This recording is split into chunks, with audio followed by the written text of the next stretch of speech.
السلام عليكم. الحمد لله رب العالمين نحمده ونستعينه ونؤمن به ونتوكل عليه ونعوذ بالله من شرور أنفسنا ومن سيئات أعمالنا من يهده الله فلا مضل له ومن يضلله فلا هادي له وأشهد أن لا إله إلا الله وحده لا شريك له وأشهد أن محمدا عبده ورسوله أرسله بالهدى ودين الحق ليظهره على الدين كله ولو كره المشركون. اللهم صل على محمد وعلى آل محمد كما صليت على إبراهيم وعلى آل إبراهيم. اللهم بارك على محمد وعلى آل محمد كما باركت على إبراهيم وعلى آل إبراهيم إنك حميد مجيد. أما بعد، أعوذ بالله من الشيطان الرجيم. بسم الله الرحمن الرحيم.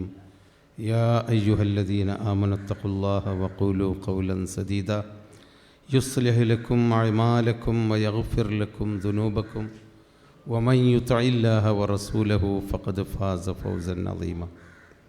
ബഹുമാന്യരായ ഹാജിമാരെ, അജുമമാരെ, പ്രിയപ്പെട്ട സംഘാടകരെ, സഹപ്രവർത്തകന്മാരെ, ഹജ്ജിൻ്റെ പ്രാധാന്യവും നമ്മുടെ ജീവിതത്തിൽ പലപ്പോഴും ഒരിക്കൽ മാത്രം അള്ളാഹു നിർബന്ധമാക്കിയ എന്നാൽ പലവട്ടവും പോകാൻ അള്ളാഹു തൗഫീക്ക് നൽകിയ ഭാഗ്യവാന്മാരായ ആളുകളാണ് നമ്മൾ.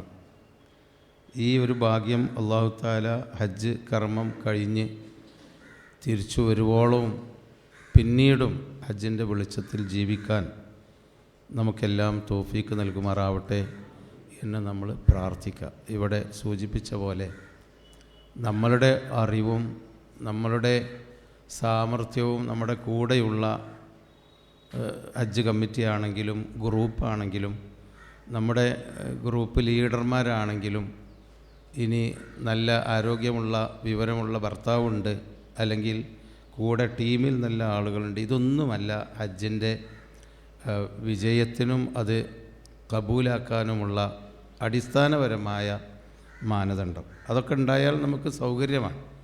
ഇനി അതൊന്നുമില്ലാത്ത ഒരാളും നാഥനും ഇല്ലാതെ 4 കാലും കുത്തി എന്ന് പറഞ്ഞ പോലെ കയ്യും കാലും കുത്തി മുട്ടുത്തി വരുന്ന ആളുകളെയും നിങ്ങൾക്ക് അവിടെ കാണാം. അവിടെ പോയാൽ കാണാം ഇൻഷാ അല്ലാഹ്. അവരും നല്ല നിലക്ക് ഹജ്ജ് ചെയ്ത് പോകുന്നുണ്ട്. അവർക്ക് നോക്കാൻ ആളില്ല, അമീറില്ല, ആരോഗ്യമില്ല, കൂടെ കാര്യമായിട്ട് ആളുകളൊന്നുമില്ല. എന്നാലും നന്നായിട്ട് മഖബൂലായ ഹജ്ജും ഉംറയും കഴിഞ്ഞ് പോകുന്ന ആളുകളുണ്ട്. അപ്പോൾ അതിൽ നമ്മൾ ഇങ്ങനെ എൻ്റെ കൂടെ ആളില്ലല്ലോ, ഞങ്ങൾക്ക് വയസ്സാണല്ലോ, അല്ലെങ്കിൽ നമുക്ക് ആകെ പ്രശ്നമാണ്, പ്രഷറുണ്ട്, രോഗമുണ്ട്, ഷുഗറാണ്, രാജ്യം വിട്ടു പോയിട്ടില്ല, മറ്റു നാട്ടിൽ പോയിട്ടില്ല, അങ്ങനെയുള്ള പ്രശ്നങ്ങളൊന്നും കുറച്ച് വയസ്സുള്ള ആളുകളോടാണ് പറയുന്നത്. ബാക്കിയുള്ളവർക്കൊന്നും പ്രശ്നമില്ല. അങ്ങനെയൊന്നും പരിഭ്രമിക്കേണ്ടതില്ല നമ്മളാരും. കാരണം നമ്മൾ അള്ളാഹുവിൻ്റെ വീട്ടിലേക്ക് വിരുന്ന് പോവുകയാണ്. അള്ളാഹു നമ്മളെ വിളിച്ചതാണ്. നിങ്ങൾക്ക് അറബി ഭാഷ വായിക്കാൻ അറിയുമെങ്കിൽ നിങ്ങളവിടെ ഇറങ്ങി ഹറമിൽ മക്കത്ത് ജിദ്ദയിൽ ഇറങ്ങുമ്പോൾ തന്നെ നിങ്ങളെ സ്വാഗതം ചെയ്യുന്നത് മർഹബം ബിളുയൂഫിർ റഹ്മാൻ, റഹ്മാനായ അള്ളാഹു വിളിച്ച അള്ളാഹുവിൻ്റെ വിരുന്നുകാരെ നിങ്ങൾക്ക് സ്വാഗതം എന്ന് പറഞ്ഞുകൊണ്ടാണ്. അപ്പോൾ അള്ളാഹുവിൻ്റെ വിരുന്നുകാരാണ് നിങ്ങൾ. ശവ്വാൽ മാസമാണ് ഇപ്പോൾ ഉള്ളത്. ശവ്വാൽ മാസം ഇന്നിപ്പോൾ 6 നോമ്പിൻ്റെ അവസാനത്തെ നോമ്പാണല്ലോ. ശവ്വാൽ മാസത്തോടു കൂടി ഹജ്ജ് മാസത്തിൽ പ്രവേശിച്ച് കഴിഞ്ഞു. ഇപ്പം നിങ്ങൾ ഹജ്ജ് മാസത്തിലുള്ളത് ശവ്വാൽ, ദുൽഖഅദ, ദുൽഹിജ്ജ 13 ഹജ്ജ് കഴിഞ്ഞു. അപ്പോൾ 2-2.5 മാസക്കാലം ഹജ്ജ് മാസമാണ്. ഇപ്പോൾ നിങ്ങൾ ഹജ്ജ് മാസത്തിലാണ്. ഹജ്ജ് നിർബന്ധമായി ആവുകയും നിങ്ങൾക്ക് ഹജ്ജിന് കിട്ടുകയും ചെയ്ത ഹജ്ജ് മാസത്തിലാണ് ഇപ്പോൾ ഉള്ളത് എന്നുള്ളതിലും കൂടി അതൊരു പുണ്യമാണ്. അതായത് നമ്മൾ ഹജ്ജിലേക്ക് പ്രവേശിച്ചു കഴിഞ്ഞു. ഹജ്ജിൻ്റെ കർമ്മത്തിൽപ്പെട്ട ആ കാര്യങ്ങളാണ് ഇതൊക്കെ. ഇതിലേക്ക് നമ്മൾ പ്രവേശിച്ചു കഴിഞ്ഞു എന്നുള്ളത്. അതുകൊണ്ട് തന്നെ നിങ്ങളുടെ പ്രാർത്ഥന, നമ്മുടെയൊക്കെ പ്രാർത്ഥന അള്ളാഹു എപ്പോഴും ആത്മാർത്ഥതയുണ്ടെങ്കിൽ സ്വീകരിക്കും. പ്രത്യേകിച്ചും പോകുന്ന നിങ്ങളുടെ പ്രാർത്ഥന അള്ളാഹു കൂടുതൽ സ്വീകരിക്കും. അതുകൊണ്ടാണ് നിങ്ങൾ ഇനി എല്ലാ 5 വക്ത് നമസ്കാരത്തിൻ്റെ ശേഷവും അതുപോലെ തന്നെ രാത്രി തഹജ്ജുദ് നമസ്കാരത്തിൻ്റെ ശേഷവും അതുപോലെ നോമ്പ് ഉണ്ടെങ്കിൽ നോമ്പ് തുറന്നതിൻ്റെ ശേഷവും അതുപോലെയുള്ള നല്ല സമയത്തൊക്കെ രാത്രിയൊക്കെ ഒറ്റയ്ക്ക് ഇരുന്നിട്ട് നമ്മളെപ്പോഴും പ്രാർത്ഥിക്കണം, അള്ളാഹുവേ തെറ്റുകുറ്റങ്ങളൊന്നുമില്ലാതെ നീ സ്വീകരിച്ച ഒരു ഹജ്ജ് ചെയ്ത് തിരിച്ചു പോരാൻ അള്ളാഹുവേ നീ തൗഫീക്ക് നൽകണേ എന്ന് നിങ്ങൾ നിരന്തരമായി പ്രാർത്ഥിച്ചുകൊണ്ടിരിക്കണം. കാരണം ആ പ്രാർത്ഥന തന്നെയാണ് വലിയത്. എനിക്ക് ഒരുപാട് കാലത്തെ അനുഭവമുണ്ട് അൽഹംദുലില്ലാ. ഹജ്ജിൻ്റെ കൂട്ടത്തിൽ പോയിട്ടും അവിടെ ചെന്നിട്ടുമൊക്കെയുള്ള ഒരുപാട് അനുഭവങ്ങളുണ്ട്. എനിക്ക് അറിയാം, നല്ല ആളും പാളും അർത്ഥവും കാശും ആരോഗ്യവും ഒക്കെ ഉള്ള ആളുകൾ യഥാർത്ഥത്തിൽ അവിടെയുള്ള കൃത്യമായ കർമ്മം ചെയ്യാൻ പറ്റാതെ തിരിച്ചു പോകുന്ന ആളുകളെ എനിക്കറിയാം. പക്ഷെ അവരോട് നമുക്ക് പറയാൻ പാടില്ലല്ലോ, കൃത്യമായി ആ കർമ്മം ചെയ്തിട്ടില്ല. ചില ആളുകൾ ഒന്നുമില്ല, പഠിച്ചവനെ മക്കളെ എന്താ കാട്ടുക, ഞാൻ ഒറ്റക്കല്ലേ ഉള്ളൂ എന്ന് പറയുന്ന ആളുകളുണ്ട്. ആ ആളുകളെ ഒക്കെ എല്ലാം കൃത്യമായി ചെയ്ത് തിരിച്ചു പോകുന്ന ആളുകളെ എനിക്കറിയാം. അതെന്താണെന്ന് വെച്ചാൽ ഇത് നമ്മളുടെ ഈ ഭൗതികമായ കാര്യങ്ങളല്ല, ഇത് മേലെന്നുള്ള ഒരു തൗഫീഖാണ്. അള്ളാഹുവിൻ്റെ ഒരു തൗഫീഖ് നമുക്ക് കിട്ടണമെന്നാണ് ഞാൻ എല്ലാ ഹജ്ജ് ക്ലാസ്സിലും കഴിഞ്ഞ 5-8 കൊല്ലമായിട്ട് പറയാറുണ്ട്. എന്താ വെച്ചാൽ നമ്മളെ മഞ്ചേരി വെച്ചുണ്ട്, മഞ്ചേരി ഈ നിലമ്പൂർ റോട്ടിൽ ഇസ്ലാമിക് ക്യാമ്പസിൽ വെച്ച് ഞാനൊരു ഹജ്ജ് ക്ലാസ് എടുക്കുകയാണ്. അപ്പോൾ കുറേ അന്നത്രയൊന്നും ആളില്ല, അത്ര അധികമൊന്നും ആളായിട്ടില്ല. വയസ്സായ ഒരു ഉമ്മാമ അങ്ങനെ വരച്ചുകൊണ്ടിരിക്കുന്നുണ്ട്, വളരെ വയസ്സായിട്ടുള്ളൊരു ഉമ്മാമ. എനിക്ക് തോന്നി പഠിച്ചോനെ ഇതൊക്കെ എങ്ങനെയാണ് ആയിക്കൂടി. ആ സീസൺ നല്ല തണുപ്പുണ്ടാവാൻ സാധ്യതയുള്ള സീസണാണ്. അപ്പോൾ ഞാൻ അങ്ങനെ മനസ്സിൽ വിചാരിച്ചു പഠിച്ചോനെ മാമൻ്റെ കൂടെ ആരുണ്ടാവും എന്ന് വിചാരിക്കുക. ഏതായിരുന്നാലും അപ്പോൾ ഇവിടെ ഞാൻ അപ്പോൾ അങ്ങനെ നോക്കിയിട്ട് അങ്ങനെയുള്ള ഒരു വയസ്സുള്ള ആളപ്പോൾ കാണുന്നില്ല, അത്യാവശ്യമൊക്കെ ആരോഗ്യമുള്ളവർ തന്നെ. അപ്പോൾ ഉമ്മാമ ഇങ്ങനെ വരച്ചുകൊണ്ടിരിക്കുന്നുണ്ട്. അപ്പോൾ ഞാൻ ഹജ്ജിൻ്റെ ക്ലാസ് എടുത്ത് കഴിഞ്ഞിട്ട് അതിൻ്റെ ഇടയിൽ ഒരു ഇടവേള ഒരു ചായ കുടിക്കാൻ വേണ്ടി നിർത്തിയപ്പോൾ ഞാൻ ഉമ്മാമനോട് ചോദിച്ചു, ഉമ്മാമൻ്റെ കൂടെ ആരാ ഉള്ളത്? അതിൽ 2 ആളുകൾ കണ്ട് എഴുന്നേറ്റ് നിന്നിട്ട് ഞാൻ ഉണ്ട് പറഞ്ഞു. മറ്റേ ആൾ പറഞ്ഞു ഞാനുണ്ട്, ഞങ്ങൾ 2 ആളും ഏട്ടന്മാരും അനുജന്മാരാണ്. അപ്പോൾ എനിക്കറിയാം 2 ആളെയും അറിയാം. ഒരാളൊരു എൻജിനീയറാണ്, ഒരാൾ വലിയൊരു കച്ചവടക്കാരനുമാണ്, പ്രമുഖനായ നല്ല ആരോഗ്യമുള്ള ആളുമാണ്. അപ്പോൾ ഞങ്ങളുണ്ട് പറഞ്ഞപ്പോൾ ഉമ്മാമ എഴുന്നേറ്റ് നിന്നിട്ട് പറഞ്ഞു, നിങ്ങൾക്ക് ഓലാരില്ല, ഞാൻ ഒറ്റക്കുണ്ട്, അള്ളുണ്ട്, എനിക്ക് ഓലല്ലാന്ന്. അപ്പോൾ മക്കളേറ്റ് ഇങ്ങനെയുള്ള ആ ഒരു ടമ്പറിൽ നിൽക്കുകയാണ്.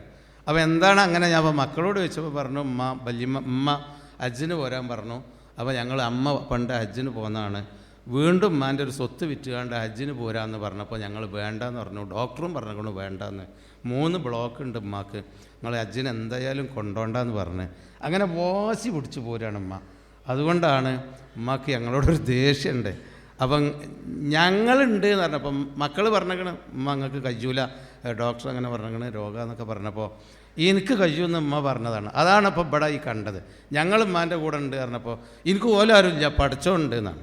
ആ സ്ത്രീൻ്റെ കൂടെ ഞാനും ഹജ്ജിനുണ്ട് എന്നാക്കറു.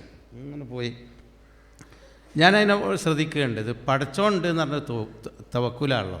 ഒരു 70-72 വയസ്സായ ഒരു ഉമ്മ പഠിച്ചോണ്ട് എന്നുള്ളൊരു തവക്കുൽ എവിടെയെങ്കിലും കാണാതിരിക്കൂല.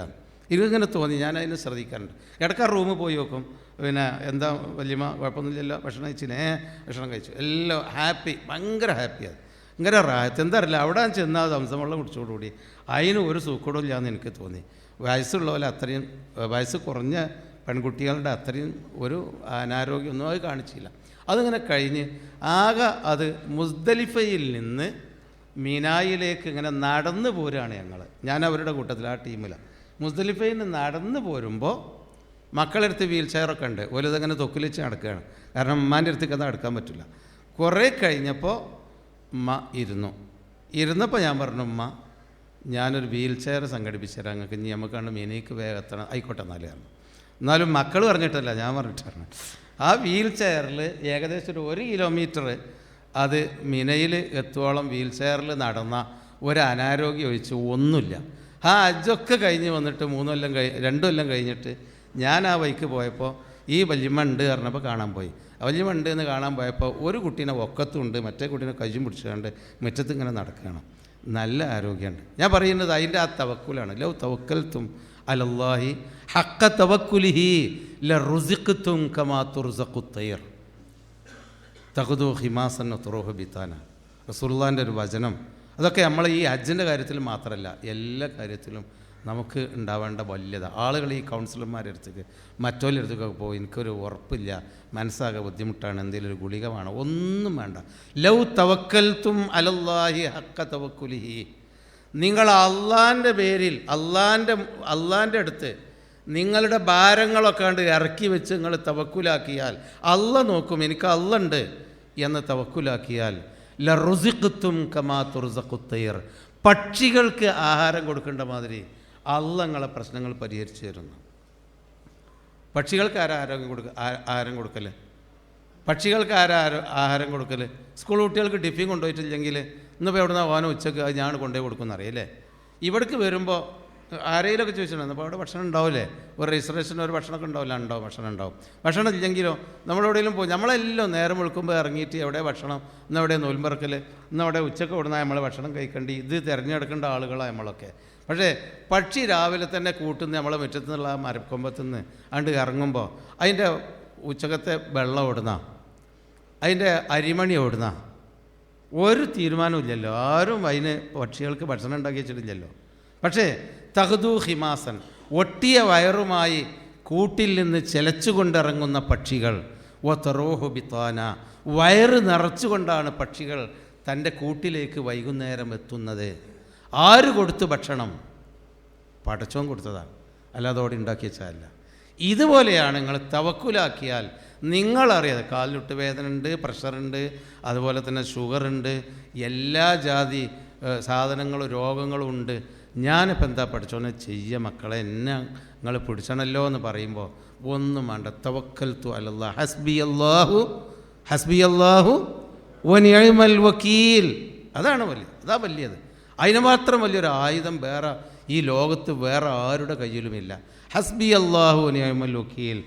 ആളിക്കത്തുന്ന തീയിൻ്റെ ഉള്ളിലേക്ക് ഇബ്രാഹിം നബി അലൈഹി സ്വലാമിനാണ്ട് കൊണ്ടുപോയി എല്ലാവരും കൂടിയും കയ്യും കാലും കെട്ടി ചവിട്ടി കൂട്ടിയിട്ട് ആണ്ട് ഇടാൻ കൊണ്ടുപോയപ്പോൾ ഇബ്രാഹിം നബി അലൈഹി സ്വലാം പറഞ്ഞ വാക്കാണ് ഹസ്ബി അല്ലാഹു വനിഅമൽ വക്കീൽ, എനിക്ക് അള്ളാഹു മതി. നിങ്ങൾ നമ്രൂദ് രാജാവും നാട്ടുകാരും അടക്കം എന്ത് വലിയ തീ കത്തിച്ചാലും എനിക്ക് അള്ളാഹു മതി. വനിഅമൽ വക്കീൽ, പടച്ചോൻ്റെ അടുത്ത് ഞാനൊക്കെ ഏൽപ്പിച്ചിട്ടുണ്ട്, ഇനി പടച്ചോൻ നോയിക്കോട്ടെ എന്ന്. ആ തീയാണ് ഖുൽനായ നാറു കൂനി ബർദൻ വസലാമൻ അലാ ഇബ്രാഹിം. അപ്പോഴാണ് അള്ള വന്നിട്ട് തീ തുടരുത് ഇബ്രാഹിമിനെ, തണുപ്പാകും അതല്ലേ പറഞ്ഞത്. ആ ഇബ്രാഹിം നബി അലൈഹി സ്വലാം വെണ്ണൂറല്ലാതെ ആ ശരീരത്തിൽ ഒരു പൊള്ളലും ഏറ്റില്ല, ഒരു ചൂട് പോലും ഏറ്റില്ല. തണുത്തിട്ട് തണുപ്പുള്ള കുണ്ടിൽ നിന്നാണ് ഇബ്രാഹിം നബി അലൈഹി സ്വലാം പുഞ്ചിരിച്ചുകൊണ്ട് കയറി വന്നത്. ആ ഇബ്രാഹിം നബി അലൈഹി സ്വലാമിൻ്റെ സ്മരണ പുതുക്കാനാണ് നിങ്ങൾ പോകുന്നത്. അപ്പോൾ അതാണ് ആളുകൾക്ക് ആകെ കൂടിയുള്ള പരിഭ്രമം കാണുന്നത്. ആ തരത്തിലുള്ളൊരു പരിഭ്രമം നിങ്ങൾക്ക് ഉണ്ടാവണ്ട എന്ന് പറയാനാണ്. പിന്നെ ഉള്ളത് ഹജ്ജിൻ്റെ കർമ്മങ്ങൾ അതിന് മാത്രം ഒരു കെട്ടിമറിഞ്ഞ ഒരു മനസ്സിലാവാത്ത അങ്ങനത്തെ കർമ്മങ്ങളൊന്നും ഹജ്ജിനില്ല. വളരെ എളുപ്പമാണ് എല്ലാം. ഇപ്പം നബി സല്ലല്ലാഹു അലൈഹി വസല്ലമ യഥാർത്ഥത്തിൽ നബി ഒരു ഹജ്ജേ ചെയ്തിട്ടുള്ളൂ.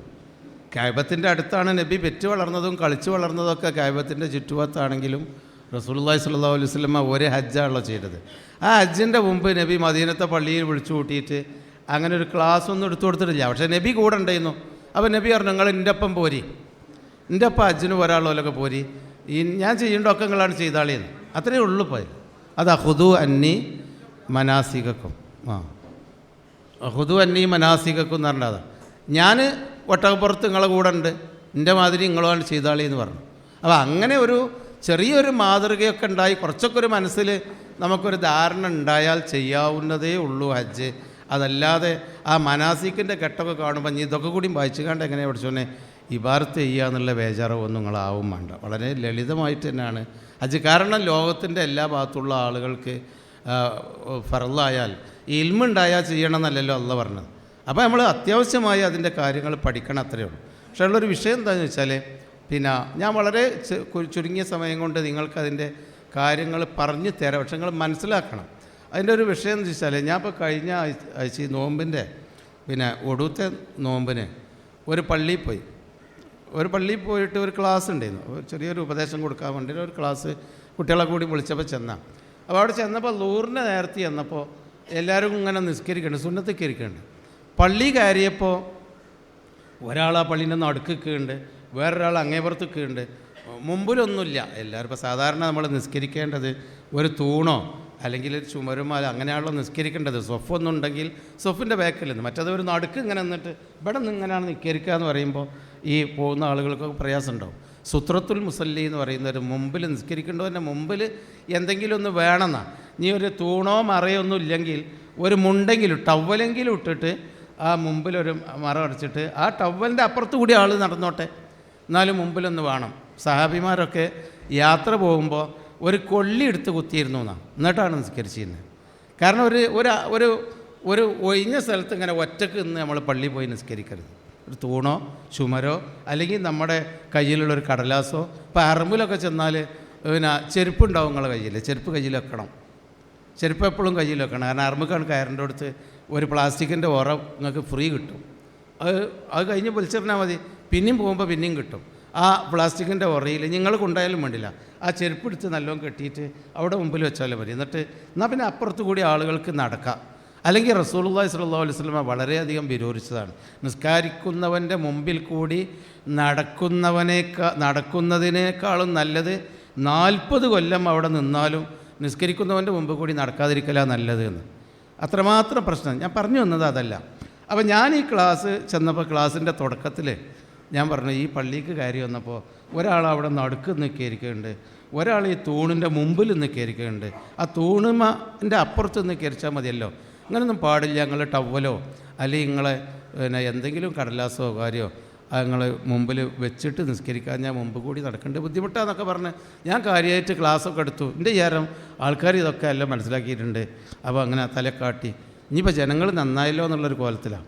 അത് കഴിഞ്ഞ് കുറച്ച് ക്ലാസ്സൊക്കെ കഴിഞ്ഞ് ഞങ്ങൾ ഇരുന്ന് അസ്ർ നിസ്കരിക്കേണ്ട ആയപ്പോൾ എല്ലാവരും പോയി ഒന്നുണ്ടാക്കി. പിന്നെ ആ മനുഷ്യന്മാരിൽ ഭൂരിപക്ഷ ആൾക്കാരും അതേമാതിരി ഒരു അങ്ങനെ ഒന്ന് നിസ്കരിച്ചാണ്. അപ്പോൾ ഈ പറഞ്ഞതൊന്നും തലി കയറിയിട്ടില്ല, മനസ്സിലാക്കിയിട്ട് തന്നെ ഇല്ല.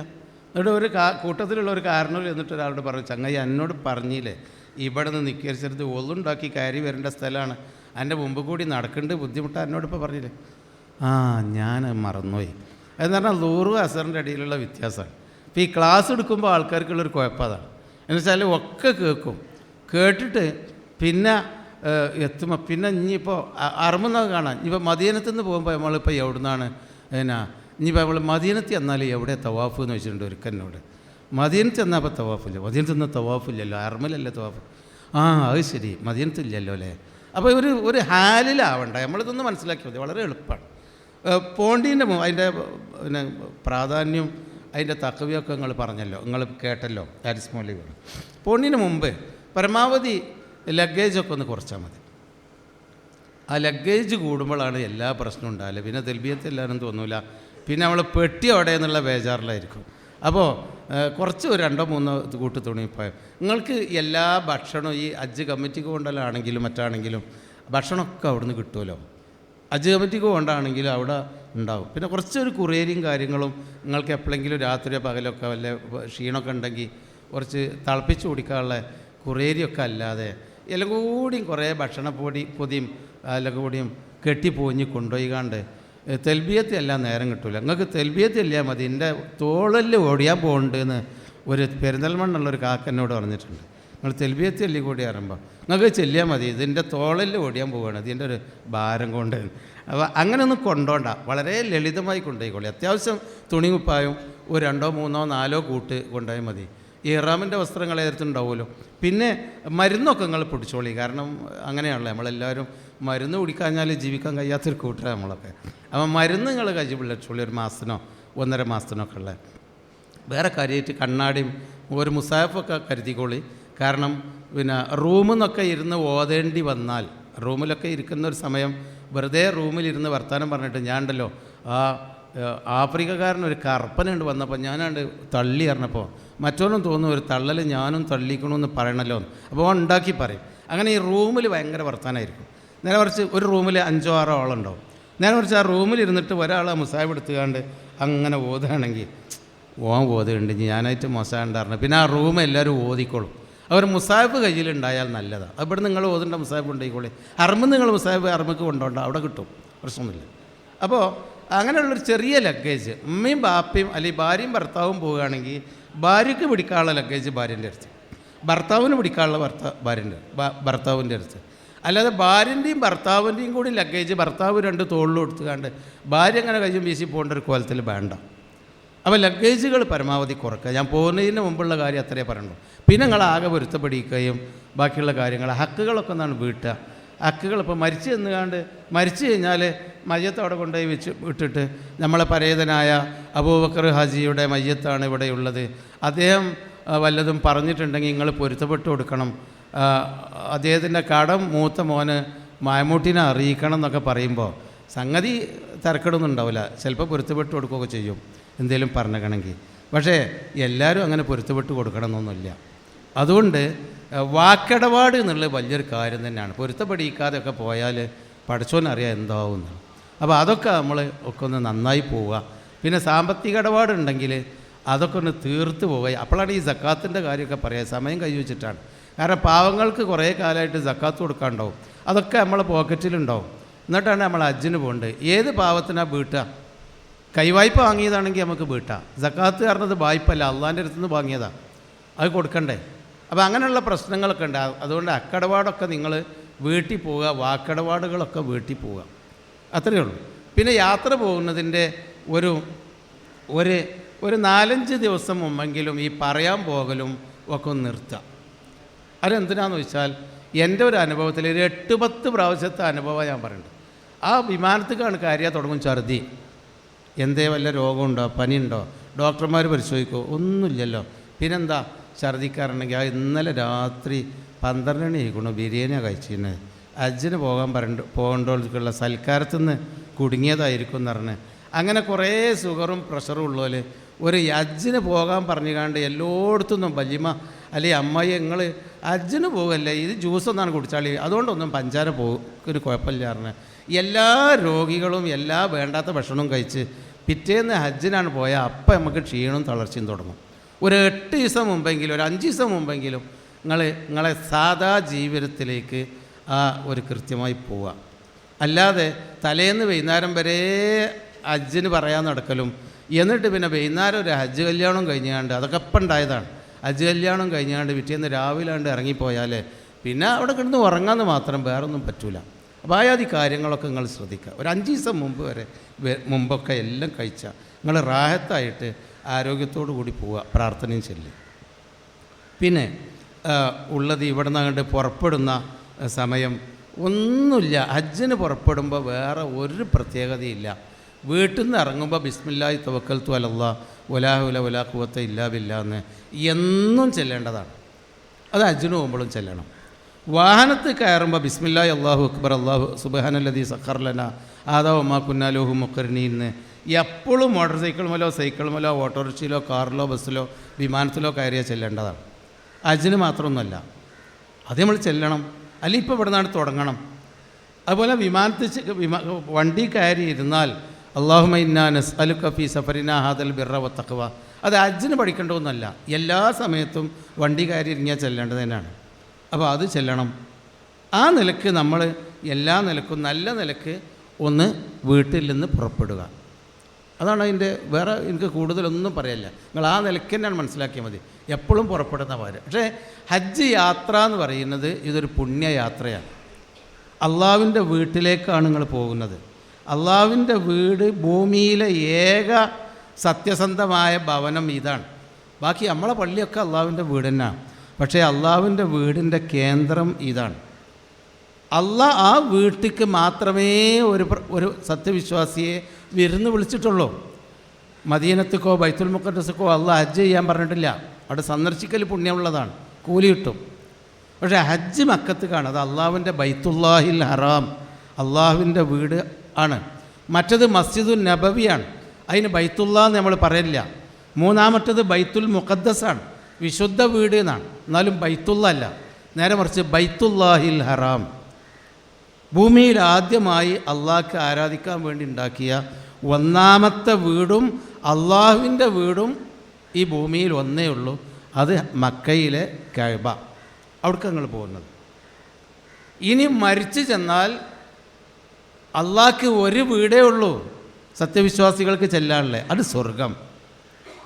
അപ്പോൾ ഈ ബൈത്തുള്ളയിൽ ചെന്നിട്ട് മരിച്ചാലുള്ള ബൈത്തുള്ളയിൽ എത്തുന്നത് വരെയുള്ള ഇനിയുള്ള ജീവിതകാലം ശുദ്ധമായി നിങ്ങൾ നിലനിർത്താൻ നമുക്ക് കഴിയണം. ആ ഒരു നെയ്യത്തോടു കൂടി നിങ്ങളാണ് പുറപ്പെടാം. ആണ് യാത്രയിൽ നമുക്ക് സംശയമുണ്ടെങ്കിൽ നിങ്ങൾ പിന്നെ ചോദിച്ചാൽ മതി. യാത്രയിലും അതുപോലെ വിമാനം ആദ്യമായി കയറുന്നവരും പലപ്പോഴും കയറുന്നവരൊക്കെ ഉണ്ടോ? യാത്രയിലും ഒരു പുണ്യയാത്രയല്ലേ. അള്ളാഹു താല ദുആക്ക് ഉത്തരം കിട്ടുന്ന സമയമാണ്. 5.5 മണിക്കൂർ നേരം നിങ്ങൾക്ക് യാത്രയുണ്ട്. 5.5 മണിക്കൂർ നേരം ഈ ഇരുത്തം അതേമാതിരി ഇരിക്കണം വിമാനത്തിൽ. തിരിഞ്ഞു നോക്കിയാൽ അടുത്തുള്ളതുണ്ടാവും, അടുത്തടുത്ത് ഇരിക്കുന്ന അതാ വിമാനയാത്ര. വലിയ സുഖമൊന്നും ഉണ്ടാവില്ല, അങ്ങനെയൊക്കെ തന്നെ ഇരിക്കല്ലേ. പക്ഷേ കുഷ്യനൊക്കെ ഉണ്ടാവുന്നേ ഉള്ളൂ. അപ്പോൾ ആ 5.5 മണിക്കൂർ നേരം വെറുതെ വർത്താനം പറഞ്ഞ് അവിടെ എയർ ഹോസ്റ്റസിൻ്റെ അത് നോക്കി ഇപ്പുറപ്പുറം നോക്കി അങ്ങനെ സമയം കഴിക്കരുത്. നിങ്ങൾ ദിക്റും തസ്ബീഹുമായിട്ട് നിങ്ങൾ പോവുക. വീട്ടിൽ നിന്ന് ഇറങ്ങുന്നതിൻ്റെ മുമ്പ്, അതിന് ആ വിമാനത്തിൽ നിന്ന് കണ്ടന്നെ വരിക. വീട്ടിൽ നിന്ന് ഇറങ്ങുന്നതിൻ്റെ മുമ്പ് ഹജ്ജിനുള്ള കുളി നിങ്ങൾ കുളിക്കണം. ഹജ്ജ് കമ്മിറ്റിക്ക് പോവുകയാണെങ്കിൽ നെടുമ്പാശ്ശേരി എത്തിയിട്ട് തലേന്നൊക്കെ എത്തിയാണെങ്കിൽ കുളിക്കാം, അവിടുന്ന് കുളിക്കാം. ഹജ്ജിൻ്റെ മുമ്പ് ഇഹ്റാമിൻ്റെ മുമ്പ് ഒരു കുളിക്കണം. അപ്പോൾ ആ കുളി വീട്ടിൽ നിന്ന് തന്നെ നിങ്ങൾ കുളിച്ച് നെയ്യത്തോടു കൂടി ആ വീട്ടിൽ നിന്ന് തന്നെ കുളിച്ചാൽ മതി. സാധാരണ കുളി തന്നെ ഒന്നുണ്ടാക്കുക, കയ്യും കാലും കഴുകി നഖമൊക്കെ മുറിച്ച് കക്ഷവും ബാക്കിയുള്ള സ്ഥലത്തൊക്കെ കഴുകി തുടച്ച് നന്നാക്കുക. നല്ല വരച്ച് കഴിക്കേണ്ടതൊക്കെ നന്നായി വരച്ച് കഴുകി ഒന്നുണ്ടാക്കി പിന്നെ വലത്ത് ഭാഗത്തും ഇടത്ത് ഭാഗത്തു കൂടി വെള്ളം പറന്ന് കുളിക്കലാണ് എല്ലാ സമയത്തെയും കുളി. ഹജ്ജിൻ്റെ കുളി അങ്ങനെ തന്നെ, ജുമാൻ്റെ കുളി അങ്ങനെ തന്നെ, ജനാബത്തിൻ്റെ കുളി അങ്ങനെ തന്നെ, മറ്റു വലിയ അശുദ്ധിൻ്റെ കുളി അങ്ങനെയാണ് ചെയ്യേണ്ടത്. ആദ്യം കഴുകി വൃത്തിയാക്കുക, ഒന്നുണ്ടാക്കുക, പിന്നെ വലത്തുകൂടി ഇടത്തുകൂടി വെള്ളം പറന്ന് കുളിക്കുക. ആ കുളിയുടെ മനസ്സിലുണ്ടാവേണ്ടത് ഞാൻ ഇഹ്റാം ചെയ്യാനാണ് എന്നാണ്. ഇഹ്റാം ചെയ്യൽ ചിലപ്പോൾ ഒരു ദിവസമോ അല്ലെങ്കിൽ 18 മണിക്കൂറോ 12 മണിക്കൂറോ കഴിഞ്ഞ് ജിദ്ദയിൽ ഇറങ്ങാൻ നേരത്താണ് നിങ്ങൾ ഈ ഇഹ്റാമിലേക്ക് കടക്കൽ. പക്ഷേ ആ കടക്കുന്നതിന് മുമ്പ് വിമാനത്തിൽ നിന്ന് പറ്റുമല്ലോ, അതുകൊണ്ടാണ് കുളിക്കുന്നത്. അപ്പോൾ ആ കുളി, ഇഹ്റാമിൻ്റെ കുളി വളരെ പ്രധാനപ്പെട്ട സുന്നത്താണ്. കുളിച്ചിട്ട് വൃത്തിയായി കുളിച്ചിട്ട് നിങ്ങൾ വീട്ടിൽ നിന്ന് കയറുക. അല്ലെങ്കിൽ നെടുമ്പാശ്ശേരി തലേന്ന് എത്തുന്നുണ്ടെങ്കിൽ അവിടുന്ന് കുളിക്കുക. അപ്പോൾ നിങ്ങൾ ഒരു തുണി, ഒരു മുണ്ട്, അതാണ് ഇഹ്റാമിൻ്റെ വസ്ത്രം എന്ന് പറയുന്നത്. ഒരു കൂട്ടും കൂടി പെണ്ണുങ്ങൾക്ക് പ്രത്യേക ഇഹ്റാമിൻ്റെ വസ്ത്രമൊന്നുമില്ല. ആണുങ്ങൾ ഒരു കൂട്ടും കൂടി വസ്ത്രം നിങ്ങൾ കരുതിക്കോളി. കാരണം മൂത്രമൊഴിക്കാൻ പോകുമ്പോൾ വിമാനത്തു നിന്നോ അല്ലെങ്കിൽ മറ്റൊടുന്നൊക്കെ വല്ല നജീസ് ആവുകയാണെങ്കിൽ നമുക്കൊന്ന് മാറ്റി കൊടുക്കാമല്ലോ, അതിനാണ്, അല്ലാതെ ആവശ്യം ഉണ്ടായിട്ടല്ല. അപ്പോൾ ഒരു കൂട്ടുണ്ടാവുന്നത് നല്ലതാണ്. പിന്നെ നമ്മളൊരു 5.5 മണിക്കൂർ നേരം സാധാരണ നിലയ്ക്ക് യാത്ര ഉണ്ട്. ആ നേരം പ്രാർത്ഥന, ദിക്റും തസ്ബീഹും ഒക്കെ ചൊല്ലി പ്രാർത്ഥിച്ചുകൊണ്ട് നിങ്ങൾ പോവുക. ആ പ്രാർത്ഥനയിലും പടച്ചോനെ നല്ല മഖബൂലായ ഹജ്ജ് ചെയ്യാൻ തൗഫീഖ് നൽകണമേ എന്ന് പ്രാർത്ഥിച്ചുകൊണ്ട് പോവുക. കാര്യങ്ങളൊക്കെ ഒന്ന് പഠിക്കുകയും ചെയ്യുക. ആ ഓർമ്മ ഉള്ളതൊന്നും കൂടി പഠിക്കുക, അത്രേ പറയുന്നുള്ളൂ. പിന്നെ ജിദ്ദയിൽ ഇറങ്ങിക്കഴിഞ്ഞാലും നമ്മൾ ഹജ്ജിൻ്റെ കർമ്മത്തേക്ക് പോയിട്ടില്ല. നമ്മൾ ജിദ്ദയിൽ ഇറങ്ങിക്കഴിഞ്ഞാലും ആകെ ബേജാറായിരിക്കും. കാരണം ഒരേ സമയത്ത് തന്നെ ഒരു 10,000 25,000 ആളുകളൊക്കെ ഒരേ സമയത്ത് അവിടെ ഒരുപാട് വിമാനത്തിൽ നിന്ന് ഇറങ്ങുന്നുണ്ടാവും. അപ്പോൾ അതിലൊന്നും നിങ്ങൾ അങ്ങനെ ഒരു ബേജാറാവേണ്ട കാര്യമൊന്നുമില്ല. അത് പരിഭ്രമിക്കരുത് ഒരിക്കലും. നേരെ മറിച്ച് നിങ്ങൾ ആ കൂട്ടുണ്ടല്ലോ, നിങ്ങളെ ഗ്രൂപ്പ്, നിങ്ങളെ വിമാനത്തിൽ നിന്ന് വന്നോല് ഓല കൂട്ടത്തിൽ അങ്ങനെ നിങ്ങൾ പോയാൽ മതി. വേറെ ഒന്നും വിളിച്ച് നീ എന്താ കാട്ടേണ്ടി, ഇനി എന്താ ഒന്നും വേണ്ട. നിങ്ങളെ കയ്യിലുള്ള കടലാസൊക്കെ അവിടെ ഉണ്ടോ? എന്നാൽ അത് ഒരു കടലാസ് എന്തുണ്ടെങ്കിലും ഒരു വിവരമില്ലാത്ത ആളാണെങ്കിലും അതൊക്കെ ശരിയായിക്കോളും. നിങ്ങളവിടെ നിന്ന് കൊടുത്താൽ മതി. നിങ്ങളവിടെ ഇങ്ങനെ നിന്ന് കൊടുത്താൽ മതി. എന്നാൽ നിങ്ങളെ കടലാസൊക്കെ പോലെ അതിനൊക്കെ ഉള്ള സംവിധാനം അവിടെ ഉണ്ട്. എല്ലാം ശരിയാക്കി ഇങ്ങനെ പോയി. പിന്നെ നിങ്ങളെ ബാഗ് നിങ്ങളെടുത്തെത്തും. നിങ്ങൾക്ക് തിരഞ്ഞെടുക്കണം. ഈ വിമാനത്തിൽ നിങ്ങൾ വരുമ്പോൾ നിങ്ങൾ തിരഞ്ഞെടുക്കണം. ഇപ്പോൾ പോയാലും കുഴപ്പമൊന്നുമില്ല, അത് കുറച്ച് നേരം കണ്ടില്ലെങ്കിലും നിങ്ങളെടുത്തെത്തും. ഇഹ്റാം ചെയ്യേണ്ട സമയം എപ്പോഴാണെന്ന് ഞാൻ പറയാം. അപ്പോൾ നിങ്ങൾ ജിദ്ദയിൽ ഇറങ്ങുന്നതിൻ്റെ, ഇപ്പോൾ ഇവിടുന്ന് നമ്മളിങ്ങനെ പോയി ദിക്റും തസ്ബീഹും ഒക്കെ ചൊല്ലി ജിദ്ദയിൽ ഇറങ്ങുന്നതിൻ്റെ ഒരു അരമണിക്കൂർ മുമ്പ് മാത്രം, കൃത്യമായി പറഞ്ഞാൽ 20 മിനിറ്റ് 19 മിനിറ്റ് മുമ്പാണ് ഇഹ്റാം ചെയ്യേണ്ടത്. അതായത് ഇഹ്റാം ചെയ്യാന്ന് പറഞ്ഞാൽ എന്താ, ഇപ്പം നിസ്കാരത്തിന് ഇഹ്റാമിൽ പ്രവേശിക്കുക പറഞ്ഞാൽ എന്താ, അല്ലാഹു അക്ബർ എന്ന് ചൊല്ലല്ലേ. അതിന് മുമ്പ് നമ്മളെ തുണിപ്പായം മാറ്റി ഒളുണ്ടാക്കി കയ്യും കാലമൊക്കെ കക്കി പള്ളി കയറി, അതൊക്കെ ഇഹ്റാമിലായിട്ടില്ല, നിസ്കാരത്തിലായിട്ടില്ല. അല്ലാഹു അക്ബർ, അത് ഇഹ്റാമിലായി. അതുപോലെ ഹജ്ജിനുള്ള ഇഹ്റാമിനുള്ള ഒരുക്കാണ് നമ്മൾ തുണി മാറ്റിയതും കുളിച്ചതും ബാക്കിയുള്ള ദിക്റുകളൊക്കെ ചെല്ലുന്നതൊക്കെ. ആ ഇറങ്ങുന്നതിൻ്റെ ഒരു അരമണിക്കൂർ മുമ്പ് നിങ്ങൾ ആ ഉറക്കും തൂക്കൊക്കെ ഒന്ന് ശരിയായി ഒക്കെ ഒന്ന് ഒരുങ്ങണം. വിമാനത്തിൽ നിന്ന് നിങ്ങൾക്ക് അറിയിപ്പ് കിട്ടും, ഒരു സംശയമില്ല, അറിയിപ്പ് കിട്ടും. എല്ലാ വിമാനവും ഇപ്പോൾ അറിയിപ്പ് കൊടുക്കുക ഇഹ്റാം ചെയ്യാം. അപ്പോൾ നിങ്ങൾ ഇഹ്റാം ചെയ്യുമ്പോൾ നമ്മളിവിടെ നിന്ന് നാട്ടിൽ നിന്ന് പോകുന്നവർ ഉംറയാണ് ആദ്യം ചെയ്യുക. ഉംറ എല്ലാ കാലത്തും ചെയ്യാമല്ലോ. അപ്പോൾ അതുകൊണ്ട് ഹജ്ജിൻ്റെ സമയമായിട്ടില്ല. ഹജ്ജ് ദുൽഹജ്ജ് 8 ആവുള്ളൂ. അപ്പോൾ അത് ചൊവ്വാലല്ലായിട്ടുള്ളൂ. ദുൽഖഅദ് കഴിഞ്ഞ് ദുൽഹജ്ജ് മാസം 8 രാവിലെയാണ്, അല്ലെങ്കിൽ 7 അസ്തമിച്ചാൽ പിന്നെ 8ആയി. മഗ്‌രിബായാൽ പിന്നെ 8ലേക്ക് കടന്നല്ലോ.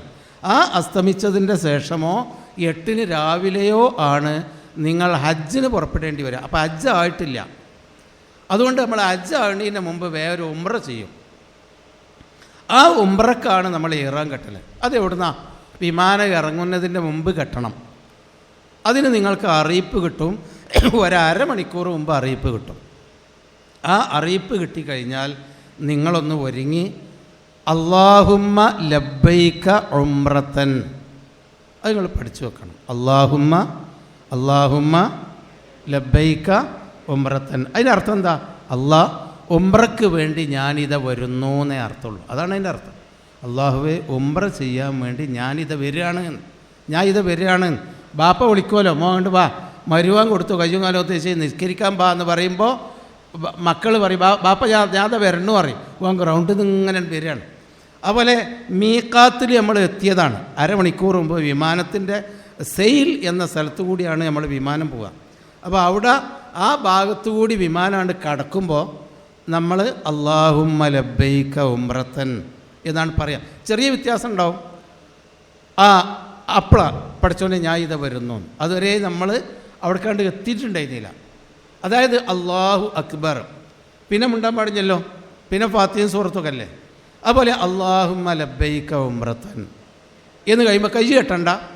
പിന്നെ നിങ്ങൾ എന്ത് ചെയ്യണം? ഹജ്ജിൻ്റെ നിബന്ധന പാലിക്കണം. അറബി പറയാൻ കഴിയാത്ത ആൾക്കാരുണ്ടാവും. അല്ലാഹുമ്മ ലബ്ബൈക ഉംറത്തൻ നിങ്ങൾ ചൊല്ലിപ്പഠിക്കണം. അതാണ് റസൂലുള്ളാഹിൻ്റെ സുന്നത്ത്. ഇനിയിപ്പം നിൽക്കുമ്പോൾ അറബിയിലല്ല നിങ്ങൾ ചെല്ലൽ, അതാണ് പഠിച്ചാളേ. എന്നാലും നിങ്ങളെ മനസ്സിലുണ്ടാവുക ഉംറയ്ക്ക് വേണ്ടിയാണ് ഞാൻ ഇഹ്റാം ചെയ്യുന്നത് എന്ന് നിങ്ങൾ മനസ്സിലുണ്ടാവണം. എന്നിട്ട് ഇനി ഉമ്മാക്കോ വാപ്പാക്കോ വേണ്ടി ഉംറ ചെയ്യുക. ഒരു ഉംറയും 2 ഉംറയും ഉംറയൊക്കെ ചെയ്തു, അല്ലെങ്കിൽ പറയാം ഹജ്ജ് ചെയ്തോലെ ഉമ്മ മരിച്ചുപോയ ഉമ്മാക്ക് വേണ്ടി ഉംറ ചെയ്യാണ്, അല്ലെങ്കിൽ വാപ്പാക്ക് വേണ്ടി ഉംറ ചെയ്യുകയാണെങ്കിൽ അല്ലാഹുമ്മ ലബ്ബൈക ഉംറത്തൻ എന്ന് പറഞ്ഞിട്ട് നമ്മളൊരു അള്ളാഹുവിനോട് പറയാം, പഠിച്ചോനെ എൻ്റെ ഉമ്മ ഫാത്തിമക്കുട്ടി എന്ന എൻ്റെ ഉമ്മാക്ക് വേണ്ടിയാണ് ഞാൻ ഉംറ ചെയ്യുന്നത് എന്ന് നിങ്ങൾ മനസ്സിൽ പറഞ്ഞാൽ മതി. ആണുങ്ങൾ കുറച്ച് ഉറക്കെ അല്ലാഹുമ്മ ലബ്ബൈക ഉംറത്തൻ എന്ന് പറയണം. നിങ്ങൾ ഉറക്കെ പറയണ്ട, മനസ്സിൽ കരുതിയാൽ പോരാ, തൊള്ള അനങ്ങണം, നാവ് അനങ്ങിക്കൊണ്ട് പറയണം അല്ലാഹുമ്മ ലബ്ബൈക ഉംറത്തൻ. അത് കഴിഞ്ഞാൽ അപ്പം നിങ്ങൾ ഇഹ്റാം പ്രവേശിച്ചു. തക്ബീറത്തുൽ ഇഹ്റാം പ്രവേശിച്ചാൽ പിന്നെന്താ? പിന്നെ തിരിഞ്ഞു നോക്കൂല, മുണ്ടൂല, മൊബൈൽ ഫോൺ വന്നാൽ നമ്മൾ അറ്റൻഡ് ചെയ്യൂല, അങ്ങനെയൊക്കെ അല്ലേ. അതുപോലെ ഹജ്ജിൻ്റെ ഇഹ്റാം പ്രവേശിച്ചാൽ നമ്മളെന്താ ചെയ്യേണ്ടത്? മുണ്ടൊക്കെ ചെയ്യുക, വർത്തമാനം പറയുക, അതിനൊന്നും കുഴപ്പമില്ല. പിന്നെ തല മറക്കാൻ പാടില്ല ആണുങ്ങൾ, അത് നിങ്ങൾ ശ്രദ്ധിക്കണം. തല നല്ല വിമാനത്തിൽ തണുപ്പൊക്കെ ഉണ്ടാവും, പക്ഷേ തലയിൽ മുണ്ടിടാൻ പാടില്ല. ആരും ചെയ്യൂല, എന്നാലും നിങ്ങൾ ശ്രദ്ധിച്ചാൽ മതി. തലയിൽ മുണ്ടിടാൻ പാടില്ല. ടോപ്പ് ടോപ്പൊക്കെ നമ്മളാണ്ട് ഒഴിവാക്കുകയാണ് വേണ്ടത്. ടോപ്പ്, മുടിയിലെ ടോപ്പ്, അതൊക്കെ തല മറക്കേണ്ട മാതിരി ടവലോ തൊപ്പിയൊക്കെ ഇട്ട മാതിരിയുള്ളൊരു സാധനമാണ്. അതായത് തല നമ്മൾ ഈ തലയായിരിക്കണം. ഏതുവരെ അറിയാം നിങ്ങൾ തല മറക്കാൻ പാടില്ല എന്ന്? നമ്മളെ ഹദീസ് പറഞ്ഞതല്ല, അതിൻ്റെ ഗൗരവം. ഇപ്പോൾ ഈ സിയാക്കളൊക്കെ തല മറക്കാൻ പാടില്ല എന്നുള്ളിടത്തുനിന്ന് പോയിട്ട് പിന്നെ കാറിൻ്റെയും ബസ്സിൻ്റെയും ഒക്കെ ആ മേലുള്ള ഭാഗം വരെ ഒരു തുറന്നിടും. നമുക്ക് വേണ്ട, ഹദീസ് പറഞ്ഞതല്ല, പക്ഷെ ആ നിഷ്ഠ അത്രയും കൂടി ഉണ്ട് എന്നർത്ഥം. അപ്പോൾ തല നിങ്ങൾ മറക്കരുത്, ടോപ്പൊക്കെ ഒഴിവാക്കുക. ചൊപ്പിയോ തല ഉണ്ടോ, പെണ്ണുങ്ങളല്ല ആണുങ്ങൾ തല മറക്കാൻ പാടില്ല. അതാണ് ഒരു നിബന്ധന. രണ്ടാമത്തെ ഒരു നിബന്ധന ആണുങ്ങളെ സംബന്ധിച്ചാണ് പറയേണ്ടത്. പെണ്ണുങ്ങൾക്ക് ഞാൻ പറഞ്ഞുതരാം. നമ്മൾ ഈ ചില ആളുകൾക്ക് ഇങ്ങനെ എന്ന് പറഞ്ഞൊരു സമ്പ്രദായമുണ്ട്, നഖത്തുമെന്നൊക്കെ ഉള്ള, അതൊന്നും പാടില്ല. നഖം ഇതൊന്നും കടിച്ച് തുപ്പുക, നഖമൊന്നും എടുക്കുക, അതൊന്നും പാടില്ല. നഖത്തുമെന്നോ മുടിമെന്നോ ഒന്നും പോകരുത്. അപ്പോൾ നമ്മളൊക്കെ ഇങ്ങനെ താടിയൊക്കെ ഉള്ളവർ ഇടയ്ക്ക് ഇങ്ങനെ ആക്കും, അപ്പോൾ അതിമൊന്നും ഇങ്ങനെ കൊഴിഞ്ഞു പോകും. അതൊന്നും ചെയ്യാൻ പാടില്ല. കൽപ്പിച്ചുകൂട്ടി ആക്കാൻ പാടില്ല. എന്നാൽ കൊഴിഞ്ഞു പോകേണ്ടവർ പോയിക്കോട്ടെ, നമ്മളറിയില്ലോ. കൽപ്പിച്ചു കൂട്ടി നമ്മൾ കൊയ്ച്ചാൻ പാടില്ല. അവ 2 കാര്യമായി ആണുങ്ങൾക്ക്. മൂന്നാമത്തെ കാര്യം വിവാഹാലോചന പാടില്ല. ഇപ്പോൾ ഏതായാലും ഇപ്പോൾ ആ നേരത്തൊന്നും നമ്മൾ അതിന് നിൽക്കുമല്ലോ, അപ്പോൾ വിവാഹാലോചന. എന്നാലും ഭാര്യയും ഭർത്താവും ഒക്കെ ഒപ്പം വിമാനത്തിലിരിക്കുമ്പോൾ ഭാര്യ ചെറുപ്പക്കാരൊക്കെ ആണെങ്കിൽ നമുക്ക് അള്ളാഹ് ഹലാലാക്കിയ ഭാര്യയോടുള്ള അങ്ങനത്തെ വർത്തമാനങ്ങളൊന്നും വേണ്ട, അതൊക്കെ ഒഴിവാക്കണം. വിവാഹാലോചന, ലൈംഗികമായ കാര്യങ്ങളും സല്ലാപപരമായ കാര്യങ്ങളൊന്നൊക്കെ നമ്മളാണ്ട് ഒഴിവാക്കുക. നമ്മൾ വേണ്ട, ഉണ്ടാവില്ല. എന്നാലും നമ്മൾ ശ്രദ്ധിക്കാം. സ്ത്രീകൾ ശ്രദ്ധിക്കേണ്ടത് ഈ ഇഹ്റാമിൽ പ്രവേശിച്ചു കഴിഞ്ഞാൽ ഗ്ലൗസ് ഇടുന്നവരാണെങ്കിൽ ഇടേണ്ടവർ ഇട്ട് നടന്നോട്ടെ, പക്ഷേ ഇഹ്റാമിൽ പ്രവേശിച്ചു കഴിഞ്ഞാൽ ഇതുണ്ടാവാൻ പാടില്ല. ഈ ഗ്ലൗസ്, കൈമലുള്ള ഗ്ലൗസ് ഉണ്ടാകാൻ പാടില്ല. അതുപോലെ മുഖം മറക്കുന്ന സ്ത്രീകളുണ്ടെങ്കിൽ മുഖം മറക്കാൻ, ഇപ്പം ഇവിടെ വരെ മറക്കുന്നവരുണ്ട്, മൊത്തം മറക്കുന്നവരുണ്ട്, അതും മറക്കാൻ പാടില്ല. നിഖാബ് അത് തുറന്നിടണം. അത് വെച്ചിട്ട് നമ്മൾ പോലെ മുത്തുവാക്കാൻ പോകണ്ടല്ലോ. അപ്പോൾ തവാഫിലൊക്കെ അങ്ങനെ തന്നെയാണ്. അപ്പോൾ അത് 2 സ്ത്രീകൾ ശ്രദ്ധിക്കാം. പിന്നെ സുഗന്ധം പൂശാൻ പാടില്ല എന്നൊക്കെയാണ്. അതൊന്നും ഇപ്പോൾ നമ്മൾ ആ നേരം സുഗന്ധം പൂശൊന്നുമില്ല. സുഗന്ധം ഒന്നും നിങ്ങളെ കയ്യിലുള്ള ബാഗിൽ വെക്കും വേണ്ട, അതൊക്കെ മറ്റേ പെട്ടിയിൽ ഇരുന്നോട്ടെ, അതിനൊന്നും നിങ്ങൾ തൊടും വേണ്ട. അതേ അവസരത്തിലോ ഈ വാസനയുള്ള സോപ്പൊക്കെ വാസനയുള്ള വാസലിനും സോപ്പുകളൊക്കെ അത് ഉപയോഗിക്കാതിരിക്കുക നമ്മൾ. അപ്പോൾ വിമാനത്തിലിറങ്ങിക്കഴിഞ്ഞാൽ, ജിദ്ദയിലിറങ്ങിക്കഴിഞ്ഞാൽ സോപ്പൊക്കെ ഉണ്ടാവും, അവിടെ വിമാനത്താവളത്തിലെല്ലാം ഉണ്ടാവും സൗകര്യം. അതൊന്നും നമ്മൾ സാധാരണ ഉപയോഗിക്കേണ്ട. അങ്ങനെ കഴുകാൻ അങ്ങനത്തെ പ്രശ്നങ്ങളൊന്നും ഉണ്ടാവില്ല. പക്ഷേ ഞാൻ പറയാം, സുഗന്ധമുള്ളതൊന്നും ഉപയോഗിക്കാതിരിക്കുക. വേറെ ഉമ്മാനോടോ ഭാര്യനോടോ കൊണ്ട് ഇരുന്നോ, ചെല്ലിക്കോ, പറഞ്ഞോ, ഇങ്ങോട്ട് നടന്നോളി, ബാഗ് എടുത്തോളി, അത്യാവശ്യമായ കാര്യങ്ങൾ പറഞ്ഞതിന് കുഴപ്പമില്ല. പക്ഷേ ഇഹ്റാം ലബ്ബൈക്ക നിങ്ങൾ ലബ്ബൈക അല്ലാഹുമ്മ ഉംറത്തൻ എന്ന് ചൊല്ലിക്കഴിഞ്ഞാൽ പിന്നെ ഹറമിൻ്റെ മുറ്റത്ത്, കഅബൻ്റെ മുറ്റത്ത് എത്തുന്നത് വരെ തൽബിയത്ത് ചൊല്ലിക്കൊണ്ടിരിക്കണം. എന്താ തൽബിയത്ത്? ലബ്ബൈക അല്ലാഹുമ്മ ലബ്ബൈക് ലബ്ബൈക ലാ ശരീക ലക ലബ്ബൈക് ഇന്നൽ ഹംദ വന്നിഅമത ലക വൽ മുൽക്ക് ലാ ശരീക ലക്. ഇത് നിങ്ങളെല്ലാവരും പഠിക്കണം. ദയവ് ചെയ്ത് നിങ്ങളെ പഠിക്കാതിരിക്കരുത്. അത് അറിയാത്തവരാരും ഉണ്ടാവില്ല. ഞാൻ വെച്ചാൽ നമ്മളാളുകൾക്കൊന്നും അത് അറിയാതിരിക്കൂല. അപ്പോൾ നമ്മളൊന്ന് ചൊല്ലി നോക്കാണ്. ലബ്ബൈക അല്ലാഹുമ്മ ലബ്ബൈക് ലബ്ബൈക ലാ ശരീക ലക ലബ്ബൈക് ഇന്നൽ ഹംദ വന്നിഅമത ലക വൽ മുൽക്ക് ലാ ശരീക ലക്. അല്ലാഹുവേ, നിൻ്റെ വിളി കേട്ട് ഞാനിതാ വരുന്നു, ഞാനിതാ വരുന്നു, ഞാനിതാ വരുന്നു. റബ്ബേ, എല്ലാ അധികാരവും എല്ലാ നിഅമത്തും നിൻ്റേത് മാത്രമാണ്. എനിക്ക് പ്രാർത്ഥിക്കാനും എൻ്റെ സങ്കടം പറയാനും എൻ്റെ കാര്യങ്ങൾ നിവർത്തിച്ചു തരാനും റബ്ബേ നീ അല്ലാതെ വേറെ ആരുമില്ല, നിനക്ക് ഒരു പങ്കുകാരുമില്ല. എന്നെ രക്ഷിക്കാൻ റബ്ബേ നീ മാത്രമാണ് ദുനിയാവിലും ആഖിറത്തിലും എന്നെ രക്ഷിക്കാനുള്ളത്. ഇത് നമ്മൾ ചെല്ലണം. ഈ ചെല്ലീനനുസരിച്ച് നമ്മൾ ജീവിക്കുകയും വേണം. നമ്മളെ രക്ഷിക്കാൻ വേറെ ആരുമില്ല, പടച്ചോനല്ലാതെ വേറെ ആരുമില്ല. അതാണ് തൗഹീദ് പറയേണ്ടത്. അതുപോലെ നമുക്ക് നിഅമത്ത് തന്നത് പടച്ചോനാണ്. അതുകൊണ്ട് പടച്ചോന് നന്ദി ചെയ്യണം എന്നുള്ള ആ ഒരു ഓർമ്മയോട് കൂടി ഞാനിതാ വരുന്നു. അതങ്ങനെ തെൽബിയത്ത് ചൊല്ലിക്കൊണ്ട് ആണുങ്ങൾ ഉറക്കെ, പെണ്ണുങ്ങൾ നിങ്ങളെങ്കിലും കേൾക്കെ, മനസ്സ് കരുതിയാൽ പോരാ, നിങ്ങളെങ്കിലും കേൾക്കെ അത് ചൊല്ലിക്കൊണ്ടായിരിക്കണം നിങ്ങൾ വിമാനത്തിൽ നിന്ന് അങ്ങനെ ഇറങ്ങേണ്ടത്. പിന്നെ ഞാൻ നേരത്തെ പറഞ്ഞ മാതിരി കുറേ 2-3 മണിക്കൂറൊക്കെ വരിയിൽ നിൽക്കേണ്ടി വരും. നിങ്ങളെ പാസ്പോർട്ട് മറ്റൊക്കെ നോക്കാനും പരിശോധിക്കാനും ഒന്നും കൂടാതെ കഴിയൂല. അതുപോലെ നിങ്ങളെ ബാഗൊക്കെ എടുക്കുക എന്ന് പറയുമ്പോൾ അതൊക്കെ ഉണ്ട് കിട്ടാൻ കുറേ പണിയുണ്ടാവും, കുറച്ച് സമയമെടുക്കും, ഒരു തിരക്കും ബഹളമൊക്കെ ഉണ്ടാവും. ആ തിരക്കിലും ബഹളത്തിലൊക്കെ നമ്മളാകെ ബേജാറാവരുത്. തെൽബിയത്ത് മറക്കാതെ ചൊല്ലിക്കൊണ്ടിരിക്കുക, അതാണ്.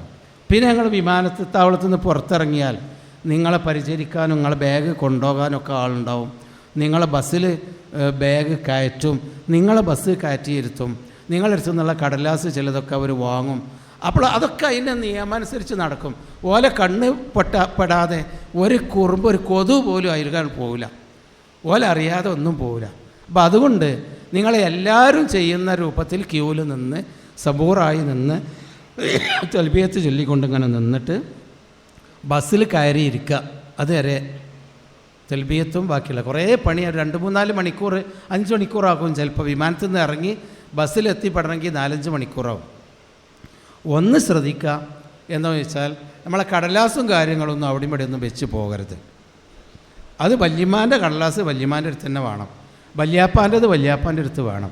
വല്യമ്മാൻ്റെ കടലാസ് പോയി എന്ന് പറഞ്ഞാൽ പിന്നെ എവിടെയെങ്കിലും വീണെടുക്കുന്നുണ്ടാവും, അത് ചവിട്ടി അങ്ങോട്ട് പോയിട്ടുണ്ടാവും, പിന്നെ ബുദ്ധിമുട്ടാവും, നമുക്ക് ആകെ പ്രയാസമാവും. അത് ശ്രദ്ധിക്കാം. അപ്പോൾ നമ്മളെ ഈ വെള്ളിയിലുള്ള ഒരു പാസ്പോർട്ട് കളഞ്ഞു പോയതിൻ്റെ പേരിൽ അവിടെ ഇറങ്ങി കഴിഞ്ഞിട്ട് നേരെ ഇങ്ങോട്ട് പോകുന്നത് എനിക്കറിയാം. ജിദ്ദയിൽ ഇറങ്ങി 2 മണിക്കൂർ വരെ ക്യൂവിൽ നിന്ന് കാണിച്ചു കൊടുക്കാതെ നേരത്ത് പാസ്പോർട്ട് കാണാനില്ല. എവിടെ കാക്ക? അത് ഞാൻ അവിടെ വെച്ച് എനിക്ക് ഓർമ്മയില്ല. അവിടെ ഒരു രക്ഷയില്ല, ആർക്കും നിയന്ത്രിക്കാൻ കഴിഞ്ഞില്ല. ഗ്രൂപ്പിലുള്ളവരൊക്കെ അങ്ങോട്ട് പോയി, അയാളുടെ ഭാര്യ അടക്കം അങ്ങോട്ട് പോയി. എനിക്ക് ഇപ്പോൾ അയാൾ ഹയാത്തിലുണ്ടോ എന്നറിയില്ല. മൂപ്പര് നേരെ അങ്ങോട്ട് തിരിച്ച് കയറ്റി വിട്ടു. അപ്പോൾ കടലാസൊക്കെ എല്ലാവരും ഒരു കയ്യിലുള്ളൊരു ചെറിയ ബാഗിൽ എല്ലാവരും സൂക്ഷിക്കണം. അതൊക്കെ വലിയ പ്രധാനമാണ്. അതൊക്കെ നമ്മൾ ശ്രദ്ധിക്കണം. അതൊന്നും എൻ്റെത് വല്യമാൻ്റെ മോൻ ശ്രദ്ധിച്ചോളൂന്നൊന്നും പറയാൻ പറ്റില്ല. അത് വല്യമാൻ്റെ അടുത്ത് തന്നെ വേണം, മക്കളുടെ അടുത്ത് തന്നെ വേണം. അത് എൻ്റെ അമ്മാൻ്റെ അടുത്തുണ്ട്, അല്ല എൻ്റെ മോൻ്റെ അടുത്തുണ്ട് കാരണം മക്കൾ അവിടെ പോയി നിൽക്കാൻ പറ്റില്ല. പിന്നെ ബസ്സിൽ കയറിയിരുന്നു ഞാൻ. അപ്പം ഇങ്ങനെയാണ് പോവുകയാണ്, നിങ്ങളെൻ്റെ ഒപ്പം ഇങ്ങനെയാണ് പോന്നാൽ മതി. തെൽബിയത്ത് ചൊല്ലിക്കൊണ്ട് അതിൻ്റെ ഇടയിലുള്ളതൊന്നും ഞാൻ പറഞ്ഞാൽ നിങ്ങൾക്ക് മനസ്സിലാവില്ല. കാരണം ആ ക്യൂ നിൽക്കലും അതൊക്കെ കൂടി ശരിയാക്കലും അവിടെ പരിശോധിക്കലും പിന്നെ ആ ബാഗ് കിട്ടലും നിങ്ങളെ പെട്ടിയൊക്കെ ഒന്ന് പരിശോധിക്കലും അതൊക്കെ ചെറിയ തോതിലൊക്കെ ഉണ്ടാവും. പിന്നെ ഒരു ജഗ പുകയായിരിക്കും എല്ലാ രാജ്യത്തുള്ള ആളുകളും ഉണ്ടാകുമ്പോൾ. അതൊക്കെ ഇപ്പോൾ നിങ്ങൾ അപ്പം തന്നെ നമ്മളാ കൂട്ടത്തിൽ ഇങ്ങനെ നമ്മൾ തെൽബിയത്ത് ചൊല്ലിക്കൊണ്ട് അങ്ങനെയാണ് പോവുക. ആ ജഗപുകയിലൊന്നും നമ്മൾ നോക്കാനും കാണാനും ആസ്വദിക്കാനും ടൂറിസ്റ്റ് പോയ മാതിരി പോകരുത്. അത് മാത്രം. ഈ മൊബൈൽ ഫോണൊക്കെ പണ്ട് ഇങ്ങനെ സെൽഫി എടുത്ത് കാണും ഇങ്ങനെ പോവുക. തവാഫ് ചെയ്യുമ്പോൾ വരെ സെൽഫി എടുത്ത് കാണും ഇങ്ങനെ പോകാവുന്ന ആ അവസ്ഥ അതൊക്കെ കണ്ട് ഒഴിവാക്കുക. ശരി, ബസ്സിൽ കയറി ഇരുന്നാൽ ഒരു പ്രശ്നമില്ല. നിങ്ങളെ ഇപ്പോൾ ഗ്രൂപ്പിന് പോകേണ്ടവരാണെങ്കിൽ നിങ്ങളെ പാസ്പോർട്ട് ഡ്രൈവർ വാങ്ങിയേക്കും. അത് വാങ്ങാതെ ബസ് കയറാൻ അയക്കില്ല. അയാൾ നോക്കിക്കോളൂ, നിങ്ങൾ നോക്കണ്ട.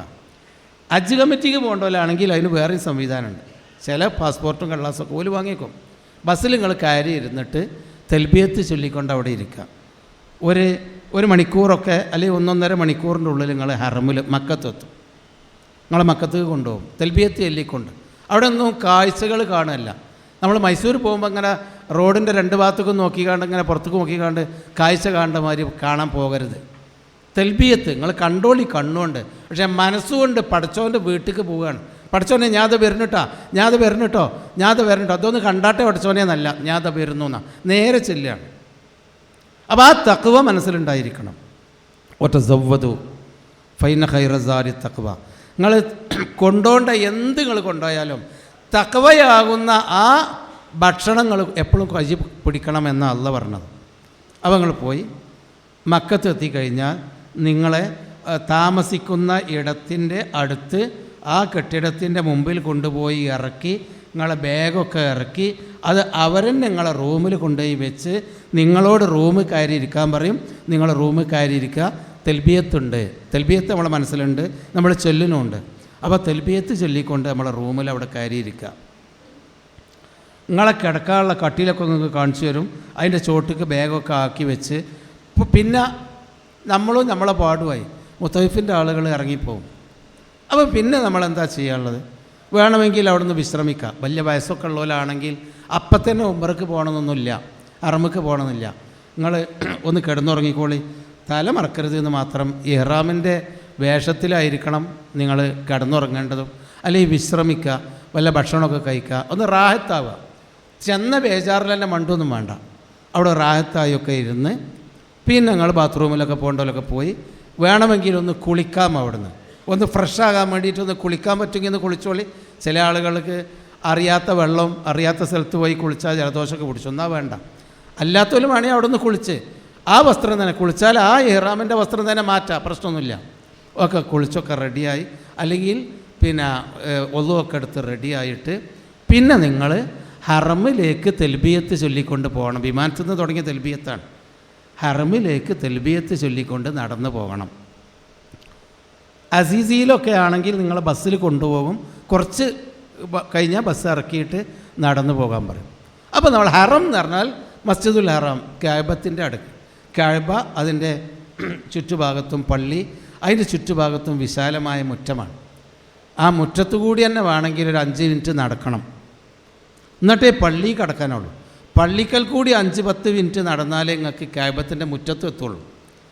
അപ്പോൾ നമ്മൾ വന്ന് തൽബിയത്ത് ചൊല്ലിക്കൊണ്ട് വന്ന് ഹറമിൻ്റെ മുറ്റെന്നൊക്കെ പറഞ്ഞാൽ നല്ല നിറഞ്ഞു നിൽക്കുന്ന ആളുകളും അങ്ങോട്ട് പോകണ്ടോലും ഇങ്ങോട്ട് പോകുന്നവരും തവാഫ് കഴിഞ്ഞ് പോകണ്ടോലും ഉംറക്ക് അങ്ങോട്ട് പോകുന്നവരും ഒക്കെ ഉണ്ടാവും. ആ കൂട്ടത്തിൽ നമ്മളും കൂട്ടം തെറ്റാതെ ലബ്ബൈക്ക് അല്ലാഹുമ്മ ലബ്ബൈക്ക്, ഇതാ നമ്മളെ ഉംറക്ക് കഅബത്തിൻ്റെ അടുത്തേക്ക് എത്തിക്കൊണ്ടിരിക്കുകയാണ്. മുറ്റത്ത് കൂടി ഇങ്ങനെ നടന്ന് പള്ളി മസ്ജിദുൽ ഹറാം ചുറ്റുഭാഗത്തുമാണല്ലോ പള്ളിൻ്റെ നിങ്ങൾ എത്തുന്ന കവാടം ഏതാണോ ആ കവാടത്ത് കൂടി, അല്ലാതെ ബാബു സലാം കൂടി കടക്കണമെന്നൊന്നും പറയേണ്ട കാര്യമില്ല. അങ്ങനെ ഒരു നിബന്ധന അള്ളാഹിൻ്റെ റസൂല് പഠിപ്പിച്ചിട്ടില്ല. 90ഓളം വാതിലുകൾ അവിടെ തുറന്നു വെച്ചിട്ടുണ്ട്. അതിൽ ഏതാണോ നിങ്ങൾ ചെന്ന വാതിൽ വെച്ചാൽ അതിൽക്കൂടിയാണ് കടക്കുക. എന്താണ് പള്ളിയിൽ കടക്കുമ്പോൾ ചെല്ലേണ്ടത് എന്നുള്ളത് പള്ളിയിൽ കടക്കേണ്ടവർക്ക് എല്ലാവർക്കും അറിയാം. അപ്പത്തെ പള്ളിയിലെല്ലാം എഴുതി വെച്ചിട്ടുണ്ട്. എന്താണ്? അല്ലാഹുമ്മ ഫ്തഹ്ലി അബ്വാബ റഹ്മത്തിക. അതതിൻ്റെ ഏറ്റവും ചെറിയതാണ്. കുറച്ചും കൂടി ഉള്ളത് എന്താ? ബിസ്മില്ലാഹി അഊദു ബിവജ്ഹിൽ കരീം സുൽത്താനിഹിൽ അലീം മിനശ് ശൈത്താനിർ റജീം ബിസ്മില്ലാഹിർ റഹ്മാനിർ റഹീം അല്ലാഹുമ്മ ഫ്തഹ്ലി അബ്വാബ റഹ്മത്തിക. അങ്ങനെ ചെറിയതും വലിയതുമായതുണ്ട്. ഏറ്റവും ചുരുങ്ങിയത് ബിസ്മില്ലാ അല്ലാഹുമ്മ ഫ്തഹ്ലി അബ്വാബ റഹ്മത്തിക എന്നെങ്കിലും നിങ്ങൾ ചെല്ലണം. അത് നിങ്ങൾ പെണ്ണുങ്ങൾ സാധാരണ പള്ളിയിൽ പോകാത്ത പെണ്ണുങ്ങളുണ്ടായിരിക്കും അധികം എന്നാണ് ഞാൻ മനസ്സിലാക്കുന്നത്. അപ്പോൾ നിങ്ങൾ ചെല്ലണം ബിസ്മില്ലാ അല്ലാഹുമ്മ ഫ്തഹ്ലി അബ്വാബ റഹ്മത്തിക. അള്ളാഹുവിൻ്റെ നാമത്തിൽ പടച്ചോനെ നിൻ്റെ റഹ്മത്തിൻ്റെ വാതിൽ എനിക്ക് തുറന്നു തരണമേ. കഅബത്തിൻ്റെ വാതിൽ തുറന്നു തന്നിട്ട് കാര്യമില്ല. അത് അബൂജാഹിലും കഅബത്തിൻ്റെ വാതിൽ കൂടി കടന്നിട്ടുണ്ട്. അള്ളാഹിൻ്റെ റഹ്മത്തിൻ്റെ വാതിൽ നമുക്ക് തുറന്നു കിട്ടണം. അത് പ്രാർത്ഥിക്കാം. ഇനി അയാൾ മറന്നു പോയിച്ചിട്ട് തെറ്റൊന്നുമല്ല, അങ്ങനെ തന്നെ പോകണമെന്നൊന്നുമില്ല. പക്ഷേ അതാണ് അതിൻ്റെ ഒരു മര്യാദ.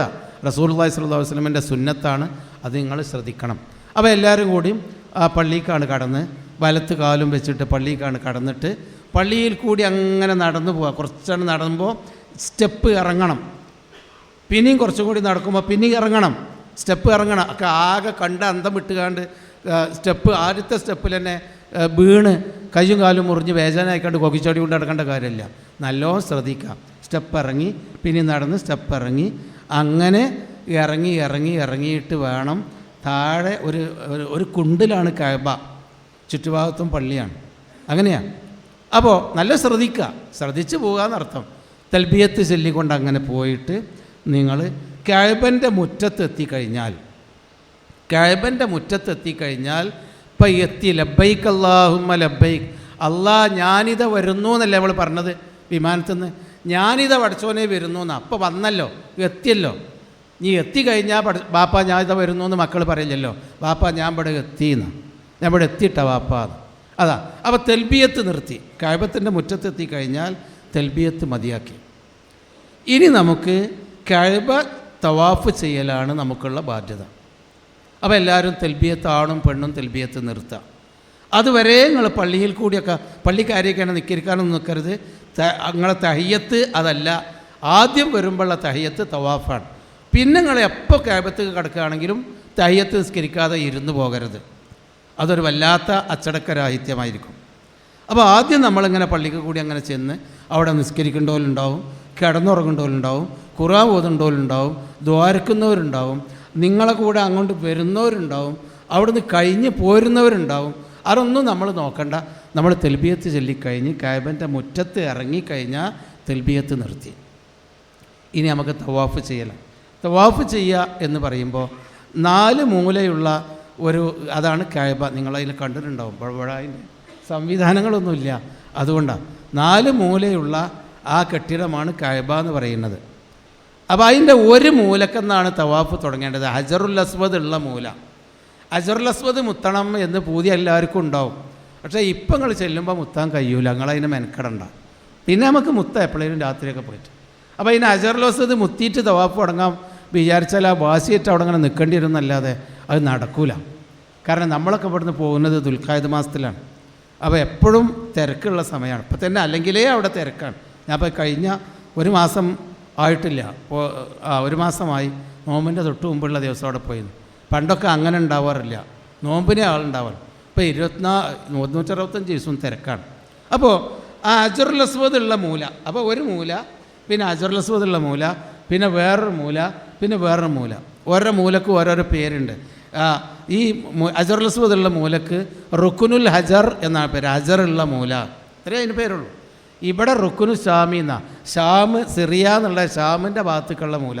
ഇവിടെ റുക്കുനുൽ ഇറാഖി എന്നാ, ഇറാഖിൻ്റെ ഭാഗത്തേക്കുള്ള മൂല. ഇത് റുക്കുനുൽ യമനി, യമനിൻ്റെ ഭാഗത്തേക്കുള്ള മൂല. അങ്ങനെയൊക്കെ ഒന്ന് പണ്ടുള്ള പോലെ അതിന് പേരിട്ടത്, അത്രയേ ഉള്ളൂ.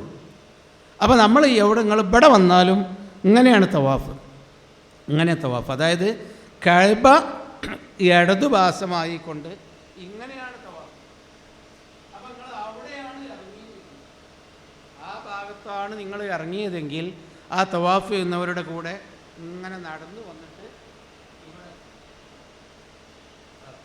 അതല്ല, നേരെ ഇതിൻ്റെ നേരെയാണ് ഇറങ്ങിയതെങ്കിൽ ഇവിടെ തന്നെ തുടങ്ങാം.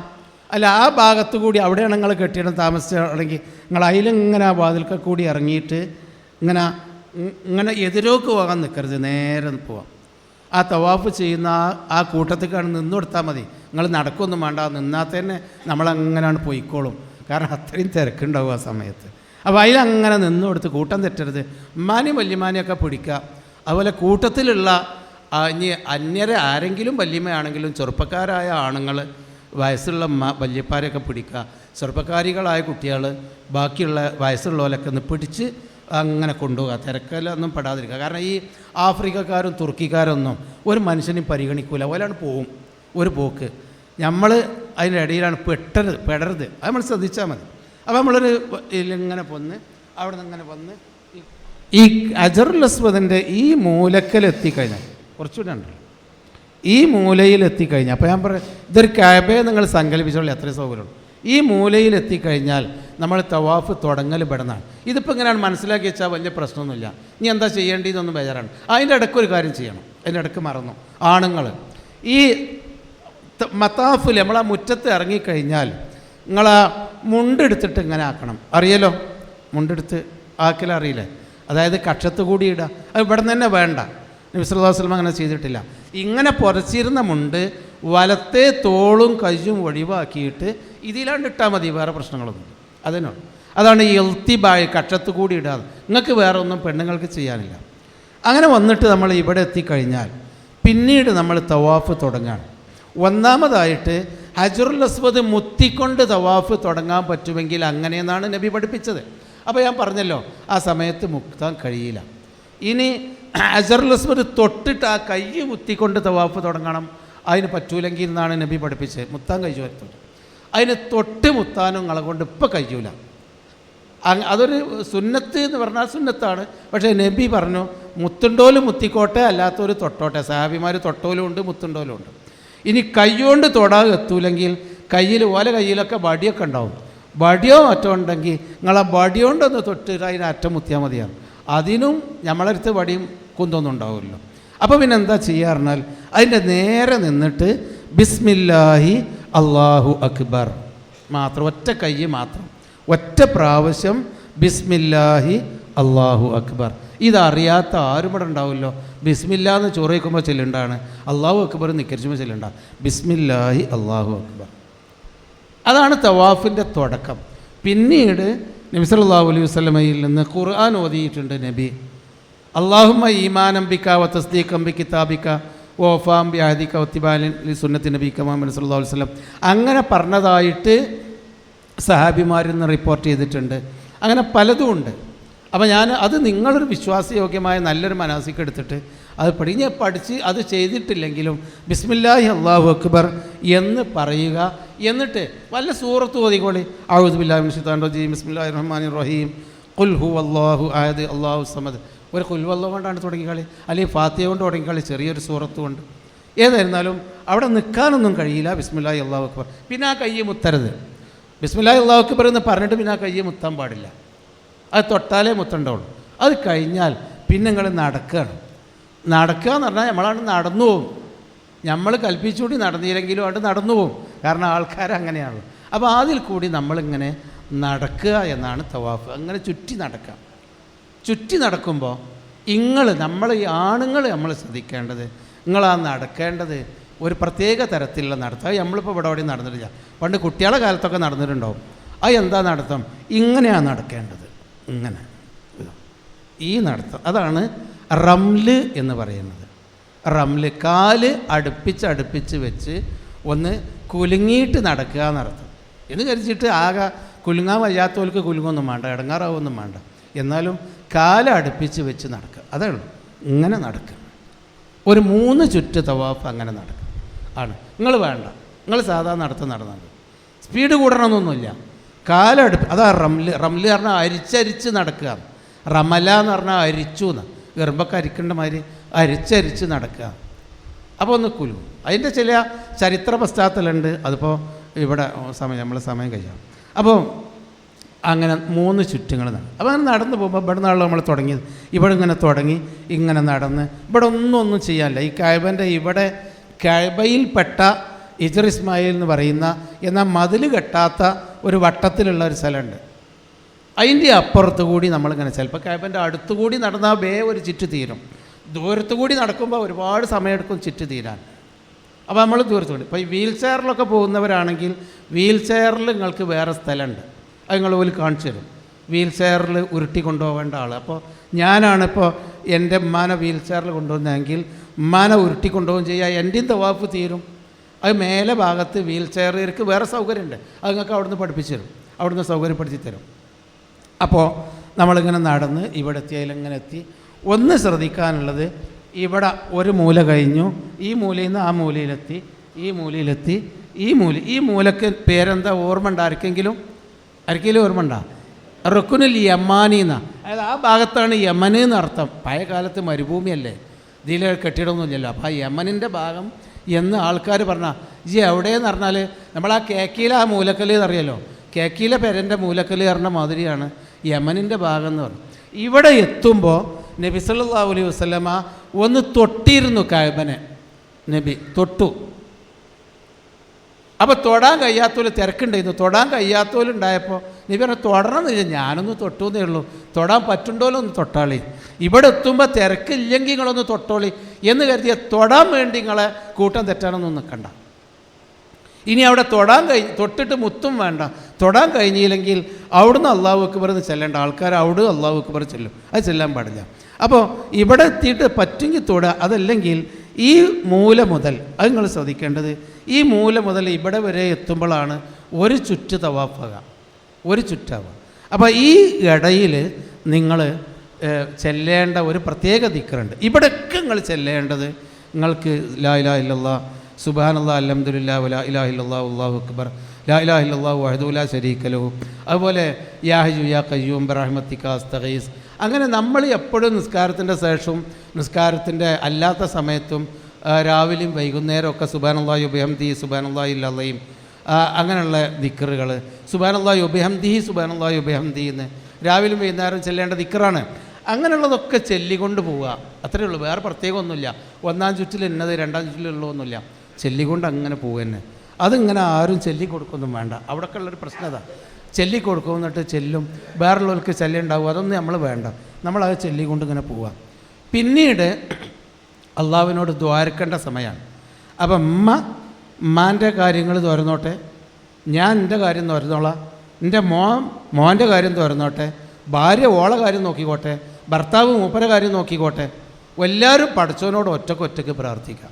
ഒരാൾ തുറന്നു കൊടുക്കുക, വേറുള്ളവർ ഇങ്ങനെ അല്ലാഹുമ്മ, അതിലെല്ലാവരും കൂടി അല്ലാഹുമ്മ, അങ്ങനൊന്നും അല്ല. അതൊക്കെ അവിടെ കാണങ്ങൾക്ക്.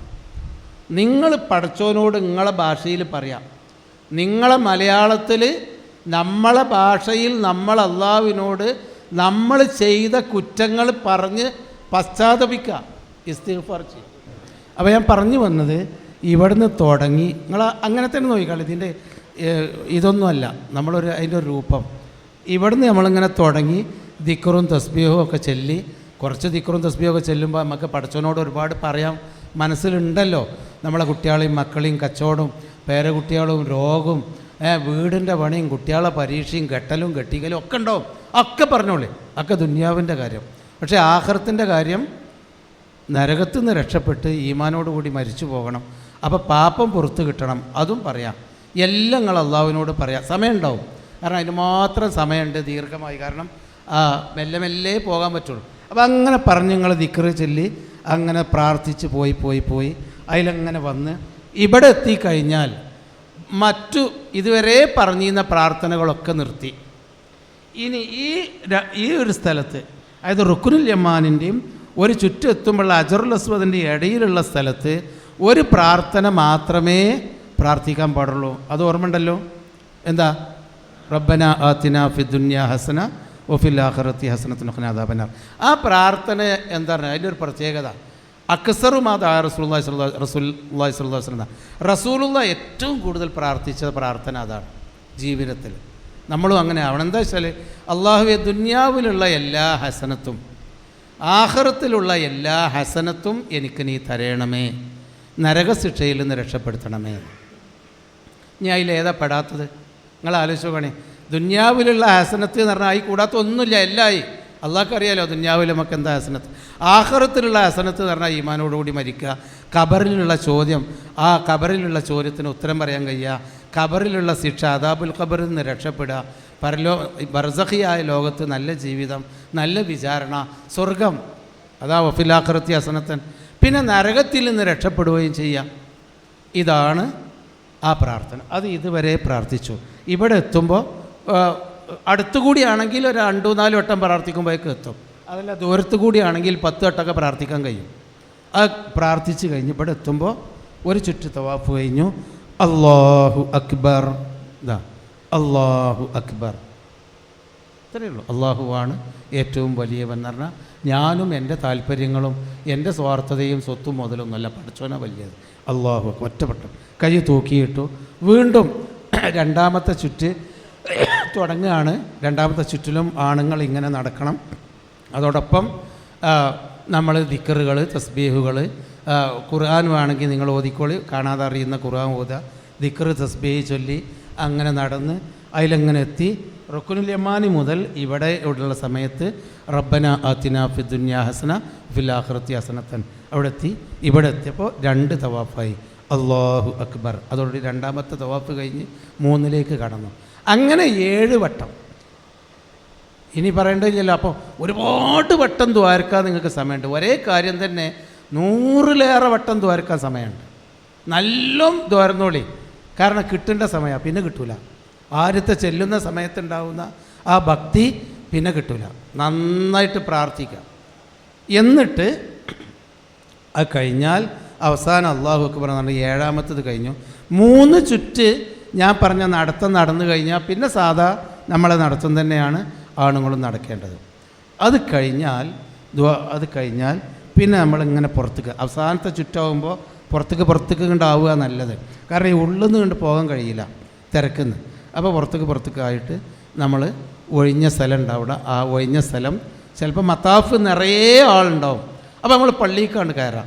ചിലപ്പോൾ മത്താഫിൻ്റെ പിൻഭാഗത്ത് തവാഫ് ചെയ്യുന്ന ആ മുറ്റത്തിൻ്റെ പിൻഭാഗത്ത് ഒരു ഒഴിവുണ്ടാവും.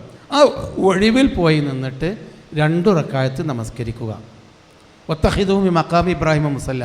മഖാമു ഇബ്രാഹിം എന്ന് പറഞ്ഞാൽ ഇത് ഹജറുൽ അസ്വദ്, ഇവിടെ കഅബൻ്റെ വാതിൽ. ഇവിടെ ഇങ്ങനെയാണ് മഖാമു ഇബ്രാഹിം എന്ന് പറയുന്നത്. ഇബ്രാഹിം നബി അലൈഹിസ്സലാം കഅബ പടുക്കാൻ വേണ്ടി എഴുന്നേറ്റ് നിന്ന ഒരു കല്ലാണ്. ഉയരത്തിന് വേണ്ടി കയറി നിന്ന കല്ലാണ്. ആ കല്ല് ഒരു കൂടിൻ്റെ ഉള്ളിലാക്കിയിട്ടുണ്ട്, ആളുകൾക്ക് കാല് തട്ടി ശല്യമില്ലാതിരിക്കാൻ. അപ്പോൾ ആ മഖാമു ഇബ്രാഹിമിൻ്റെ ഉള്ളിൽ കൂടി അതിൽ നിങ്ങൾക്ക് നിസ്കരിക്കാൻ കഴിയില്ല. അതിൻ്റെ പുറത്ത് എവിടെയെങ്കിലും കഅബത്തിൻ്റെ മുറ്റത്തോ അല്ലെങ്കിൽ പള്ളീൻ്റെ ഉള്ളിലേക്ക് കയറിയിട്ട് 2 റക്അത്ത് തവാഫിൻ്റെ സുന്നത്ത് എന്ന് നിയ്യത്ത് ചെയ്തുകൊണ്ട് 2 റക്അത്ത് നമ്മൾ നമസ്കരിക്കുന്നു. ആദ്യത്തെ റക്അത്തിൽ സൂറത്തുൽ ഫാത്തിഹ കഴിഞ്ഞിട്ട് പിന്നെ ഖുൽ യാ അയ്യുഹൽ കാഫിറൂൻ, 2ാമത്തെ റക്അത്തിൽ സൂറത്തുൽ ഫാത്തിഹ കഴിഞ്ഞിട്ട് ഖുൽ ഹുവല്ലാഹു അഹദ്, ആ സൂറത്ത് ഓതി 2 റക്അത്ത് സുന്നത്ത് നിസ്കാരം, 2 റക്അത്ത് സുന്നത്ത് നിസ്കാരം നമ്മൾ നിർവഹിക്കും. അപ്പോൾ തവാഫായി, സുന്നത്തായി. അത് കഴിഞ്ഞിട്ട് അവിടെ വെള്ളം ഉണ്ടാവും. കഅബൻ്റെ ചുറ്റുഭാഗത്തും ടാപ്പുകളുണ്ട്. പിന്നെ പള്ളിൻ്റെ ഉള്ളിലും നിരയായിട്ട് സംസം വെള്ളം അവിടെ ക്യാനിലാക്കി വെച്ചിട്ടുണ്ട്. അവിടെ പോയിട്ട് നിങ്ങൾ സംസം വെള്ളം കുടിക്കുക. വയറ് നിറയെ സംസം വെള്ളം റസൂലുള്ളാഹി സ്വല്ലല്ലാഹു അലൈഹി വസല്ലം കുടിച്ചു എന്ന് മാത്രമല്ല, സഹാബിമാരോട് കുടിച്ചോളി എന്ന് പറഞ്ഞു, പള്ള നിറയോളം കുടിച്ചോളി എന്ന് പറഞ്ഞു. അവർ കുടിച്ചു. നമ്മളും വേണം അത് കുടിക്കാൻ. അപ്പോൾ എന്താ, ഇപ്പം തവാഫ് കഴിഞ്ഞു ഉംറൻ്റെ. ഇനി നിങ്ങൾ അവിടെ കുറേ നേരം ദ്വാരക്കായിരിക്കൊന്നുമല്ല വേണ്ടത്. നേരെ സഫ മറുവ എന്ന മലകളുടെ ഇടയിലേക്ക് പോകലാണ്. അത് മല എന്നൊന്നും പറഞ്ഞാൽ ഇപ്പോൾ മൂപ്പര് അറിഞ്ഞിരുന്നു അവിടെ ഒരു മല എന്ന്. എവിടെ മല ഉണ്ട് മൂപ്പർക്ക് അറിയില്ല എന്നെ പറയണ്ട. അവിടെ മലയൊന്നും ഇല്ല. ഇപ്പോൾ മലയുടെ അടയാളം കാണാം. പണ്ട് കാലത്ത് കഅബ വളരെ കുണ്ടിലും മറ്റത് മലയെന്ന്, അതൊക്കെ നികത്തി ഇപ്പം മലയില്ല. ഇതുപോലെ നല്ല ഒരു കെട്ടിടമാണ്. സഫ മുതൽ മറുവ വരെ നല്ല വിശാലമായ AC ഒക്കെ ഉള്ള 4 തട്ടുള്ള കെട്ടിടമാണ്. പക്ഷേ ഒന്നുണ്ട്, മലൻ്റെ അടയാളം നിങ്ങൾക്ക് കാണാം. സഫൻ്റെ അറ്റത്ത് കല്ലും കുന്നും പാറയൊക്കെ. അതുപോലെ മറുവൻ്റെ അറ്റത്തും ഉയർന്നു കാണൂലെങ്കിലും അടിയിൽ പാറക്കല്ലുകൾ കാണാം. പാറക്കല്ല് അവിടെ ചവിട്ടിയാൽ കാലിന് മുറിവ് പറ്റാതിരിക്കാൻ ഒരു തരം റബ്ബർ അതിൻ്റെ മേലെ ഷീറ്റ് ഇങ്ങനെ ഉരുക്കി ഒഴിച്ചിട്ടുണ്ട്. അത്രയേ ഉള്ളൂ. അപ്പോൾ ആ മലകളാണ് പണ്ട് ഹാജറ ബീവി ഓടിയ 2 മലകളാണ്. ആ ചരിത്രമൊന്നും പറയാൻ നമുക്ക് സമയമില്ല. ഏതായിരുന്നാലും നിങ്ങളെ സഫാ മലയിലേക്ക് അതിലേക്ക് അങ്ങനെയാണ് കൊണ്ടുപോകും. അത് സഫാ മലയുടെ അടുത്തേക്ക് ഒന്നുകിൽ 1-ാം തട്ടിൽ അല്ലെങ്കിൽ 2-ാം തട്ടിൽ 3-ാം തട്ടിൽ അവിടുത്തെ തിരക്കനുസരിച്ച് അവിടുത്തെ ഹജ്ജിൻ്റെ വളണ്ടിയർമാരായ പോലീസുകാർ നിങ്ങൾ ആ ഗ്രൂപ്പിനെ കൊണ്ടുപോകും. അത് നിങ്ങൾ എവിടെ സഫാമല തിരഞ്ഞെടുക്കേണ്ട കാര്യമൊന്നുമില്ല. ആ തവാഫ് കഴിഞ്ഞവരങ്ങനെയാണ് പോകും. ആ സഫയുടെ അടുത്തെത്തിക്കഴിഞ്ഞാൽ മുണ്ട് പിന്നെ അങ്ങനെ പഴയ മാതിരി ഇൽത്തിബാഴ് വേണ്ട, പഴയ മാതിരി പൊറിച്ച് സഫയുടെ അടുത്തെത്തിക്കഴിഞ്ഞാൽ കഅബയിലേക്ക് തിരിഞ്ഞുകൊണ്ട് കൈ ഉയർത്തി ദ്വാരക്കുക. തവാഫിൻ്റെ നേരത്ത് കൈ പൊക്കിയിട്ട് ദ്വാരക്കൂല, കൈ തൂക്കിയിട്ടിട്ട് നമ്മൾ ദ്വാ ചെയ്തുകൊണ്ട് ഇങ്ങനെ പോകല. എന്നാൽ സഫയിലെത്തിക്കഴിഞ്ഞാൽ കൈ ഉയർത്തിയിട്ടാണ് 2 കൈ ഉയർത്തിയിട്ടാണ് പ്രാർത്ഥിക്കേണ്ടത്. റസൂലുള്ള കൈ ഉയർത്തിയിട്ട് തൊക്ക് കൈക്കൂട് കണ്ടിരുന്നു എന്നാണ്. അപ്പോൾ ആണും പെണ്ണും കൈ ഉയർത്തണം. അപ്പോൾ ഉയർത്തുമ്പോൾ സ്ത്രീകൾ ശ്രദ്ധിക്കേണ്ടത്, നമ്മൾ ഈ അബായ പർദ്ദയൊക്കെ ഇട്ട് കഴിഞ്ഞാൽ ബസ്സിൻ്റെ കമ്പി പിടിക്കുമ്പോൾ ധരേ ഉണ്ടാവും. അപ്പോൾ അതൊക്കെ ശ്രദ്ധിക്കണം. ആ പർദ്ദ കുടുക്കൊക്കെ ഇടുന്ന പർദ്ദയായിരിക്കണം. അതാ കൈ ഉയർത്തിയിട്ട് പ്രാർത്ഥിക്കുക കഅബയിലേക്ക് തിരിഞ്ഞ്. എന്താണ് ഇന്ന സഫാ വൽ മർവത മിൻ ശഅഇരില്ലാ എന്നാണ് നബി ആദ്യമായിട്ട് പറഞ്ഞത് സഫയിലെത്തിയപ്പോൾ. അത് സൂറത്തുൽ ബഖറയിലെ ഒരു ആയത്തിൻ്റെ ഭാഗമാണ്. ഇന്ന സഫാ വൽ മർവത മിൻ ശഅഇരില്ലാ, സഫയും മർവയും അള്ളാഹുവിൻ്റെ ചിഹ്നമാണ്. അപ്പോൾ ആ അർത്ഥത്തിലുള്ള ആ ഒരു ആയത്ത് ഓതുക. എന്നിട്ട് ലാ ഇലാഹ ഇല്ലല്ലാഹു വഹ്ദഹു ലാ ശരീക ലഹു ലഹുൽ മുൽക്കു വലഹുൽ ഹംദു യുഹ്യി വയുമീതു വഹുവ അലാ കുല്ലി ഷൈഇൻ ഖദീർ. അതിപ്പോൾ നമ്മൾ നിസ്കാരത്തിൻ്റെ ശേഷം മഗ്‌രിബ് നിസ്കാരത്തിൻ്റെ ശേഷം 10 വട്ടം, സുബഹി നിസ്കാരത്തിൻ്റെ ശേഷം 10 വട്ടം, അല്ലാത്ത നിസ്കാരത്തിൻ്റെ ശേഷം ഓരോരോ പ്രാവശ്യവും ചെല്ലേണ്ടതാണ്. അത് എല്ലാവർക്കും അറിയാം. ലാ ഇലാഹ ഇല്ലല്ലാഹു വഹ്ദഹു ലാ ശരീക ലഹു. അത് 3 വട്ടം ചെല്ലുക. 3 വട്ടം ലാ ഇലാഹ ഇല്ലല്ലാഹു വഹ്ദഹു ലാ ശരീക ലഹു. പിന്നെ നമ്മൾ സാധാരണ ചെല്ലാത്തൊരു പ്രാർത്ഥന ലാ ഇലാഹ ഇല്ലല്ലാഹു വഹ്ദഹു ലാ ശരീക ലഹു അൻജസ വഅദഹു വനസറ അബ്ദഹു വഹസമൽ അഹ്സാബ വഅദഹു. അത് ഇതിൻ്റെ അടി കൂടിയാണ് പഠിച്ചാൽ അത് 3 വട്ടം ചെല്ലുക. അത് ചെല്ലിയിട്ട് പിന്നെ നിങ്ങൾ ഇതുവരെ പ്രാർത്ഥിച്ചത് പടച്ചവനോട് ആഖിറം, മരണം, ഈമാന്, ഖബർ ശിക്ഷ, ഹിസാബ്, സ്വർഗം, അതിനു വേണ്ടിയൊക്കെ പ്രാർത്ഥിക്കുക. പിന്നെ ഉമ്മാക്ക് ബാപ്പാക്ക് ദുആ കൊണ്ട് വസിയത്ത് ചെയ്തവർക്ക്, പിന്നെ കുട്ടികളും മക്കളും കച്ചവടവും നമ്മളും പേരയും കൂടിയും എല്ലാം പ്രാർത്ഥിക്കാം. കുറേ നേരം അവിടെ നിന്ന് പ്രാർത്ഥിച്ചിട്ട് കൈ തൂക്കിയിട്ടിട്ട് ഇവിടെ നിന്ന് പ്രാർത്ഥിച്ച് കൈ തൂക്കിയിട്ട് മർവ എന്ന സ്ഥലത്തേക്ക് നടക്കുക. കുറച്ച് നടക്കാണ്ട് മെല്ലെ നടന്നാൽ മതി, മെല്ലെ നിങ്ങൾ നടന്നാൽ മതി. കാരണം 400 മീറ്റർ, 1/2 കിലോമീറ്ററോളം നടക്കണം. 400 മീറ്റർ നടക്കാണ്ട്, 1/2 കിലോമീറ്ററിൻ്റെ അടുത്തുണ്ട്. മെല്ലെ നടക്കുക, അമ്മാൻ്റെ കൈയൊക്കെ പിടിച്ച് നടക്കുമ്പോഴും ചൊല്ലി പറഞ്ഞ് ദിക്റുകളും തസ്ബീഹുകളും ആയിട്ട് നടക്കുക. ആണുങ്ങൾ നടക്കുന്ന സ്ഥലത്ത് കുറച്ച് സ്ഥലം ഒരു ലൈറ്റ് ഇങ്ങനെ അടയാളപ്പെടുത്തിയ സ്ഥലമുണ്ട്. ഇങ്ങനെയുണ്ട് ലൈറ്റ്, ഇങ്ങനെയുണ്ട്. ആ അടയാളപ്പെടുത്തിയ സ്ഥലത്ത് കുറച്ച് ഓടണം. ഹാജറ റളിയല്ലാഹു അൻഹ ഓടിയ ആ ഓട്ടം ഹാജറ ഓടിയത് കൊണ്ട് നിങ്ങൾ ഓടണ്ട. ഹാജറ നിങ്ങൾക്ക് വേണ്ടി റളിയല്ലാഹു അൻഹ ഓടി. ഇനി നമ്മൾ ആണുങ്ങൾ ആ സ്ഥലത്ത് കുറച്ച് സ്പീഡിൽ നടക്കണം. അതാണ് സഅയ് എന്ന് പറഞ്ഞത്. നമ്മളിപ്പോൾ സഅയ് ചെയ്യാണ്. സഫാ മർവൻ്റെ ഇടയിലുള്ള സഅയ് എന്ന് പറഞ്ഞാൽ ഓട്ടമാണ്. അപ്പോൾ ആ ഓട്ടത്തിൻ്റെ പേരിലാണ് അത് അറിയപ്പെടുന്നത്. അപ്പോൾ നമ്മൾ കുറച്ച് ഓടുക, എന്നാലും കൂടുള്ളവർ ഒപ്പം എത്താവുന്ന വിധത്തിൽ ഓടിയിട്ട് കുറച്ചൊന്ന് സ്ലോ ആക്കിയാൽ മതി, എന്നാൽ മറ്റുള്ള എത്തിക്കോളും. ആ ഓട്ടത്തിലും ദിക്റും ദുആയും ചൊല്ലിക്കൊണ്ട് നമ്മളങ്ങനെ ഓടി ആണുങ്ങൾ പെണ്ണുങ്ങളങ്ങനെ നടന്ന് വന്ന് മർവയിലെത്തിയാലും ഇതുപോലെ ഇവിടെ ചെല്ലിയ അതുപോലെ കഅബത്തേക്ക് തിരിഞ്ഞ് കൈ ഉയർത്തി ചെല്ലുക, ദുആ ചെയ്യാം. എന്നിട്ട് കൈ തൂക്കിയിടാം. ഇപ്പോൾ ഒരു സഅയായി, മർവയിൽ ഒരു സഅയ്, ഇവിടെ നിന്ന് അങ്ങോട്ട് 1, അവിടുന്ന് പിന്നെ ഇങ്ങോട്ട് നടക്കുക. അതിനങ്ങോട്ട് നടക്കുക. ആ ഓടേണ്ട സ്ഥലത്ത് ഓടുക. അങ്ങോട്ട് എടുത്ത് ഇവിടെ എത്തുമ്പോൾ വീണ്ടും കൈ ഉയർത്തി പ്രാർത്ഥിക്കുക. ഇപ്പോൾ 2 സഫയിലെത്തിയല്ലോ. ഇനി ഇവിടെ നിന്ന് കുറച്ച് നേരം ഇവിടെ നിന്ന് ദ്വാരുന്നിട്ട് പിന്നെയും അങ്ങോട്ട് തന്നെ നടക്കുക. അവിടെ എത്തി ദ്വാ ചെയ്യുക 3. അവിടുന്ന് ഇങ്ങോട്ട് തന്നെ നടക്കുക. അവിടെ എത്തി ദ്വാ ചെയ്യുക 4. പിന്നെ അങ്ങോട്ട് അവിടെ എത്തിയാൽ ദ്വാ ചെയ്തു 5. അവിടുന്ന് ഇങ്ങോട്ട് അവിടെ എത്തി ദ്വാ ചെയ്തു 6. പിന്നെ അങ്ങോട്ട് 7. ഇപ്പോൾ സഫയിന് തുടങ്ങി മറുവയിൽ 7ാമത്തെ വട്ടം അവസാനിക്കും. തെറ്റിദ്ധരിക്കരുത്. ഒരു ചുറ്റ് സഫയിന് തുടങ്ങി ഇങ്ങനെ നടന്ന് ഇവിടെ എത്തിയാലും ഒരു സഴിയല്ല. അത് തവാഫ് ഒരു ചുറ്റെത്തണം. ഇവിടെ ചുറ്റില്ല. ഇവിടെ നിന്ന് അവിടെ എത്തിയാൽ 1, 2, 3, 4, 5, 6, 7. മറുവയിലെത്തിയ 7. അവസാനം 7ാമത്തെ ചുറ്റും അവിടെ എത്തി. എത്ര നേരം പ്രാർത്ഥിക്കാൻ നേരം ഉണ്ടാവുന്നത്, എത്ര നേരം. ചിലപ്പോൾ ഒരു സഴിയും തവാഫും കഴിയണമെങ്കിൽ തിരക്കൊക്കെ ഉണ്ടെങ്കിൽ ഒരു 2 മണിക്കൂർ പിടിക്കും. അതിൻ്റെ ഇടയിൽ നിങ്ങൾ നടക്കാൻ വല്യമ്മക്ക് വെയ്യാന്ന് വിചാരിച്ചോളി. കുറച്ച് നേരം ഇരുന്നോട്ടെ. നിങ്ങൾ ആ സൈഡിലൊന്ന് ഇരുത്തിക്കളി.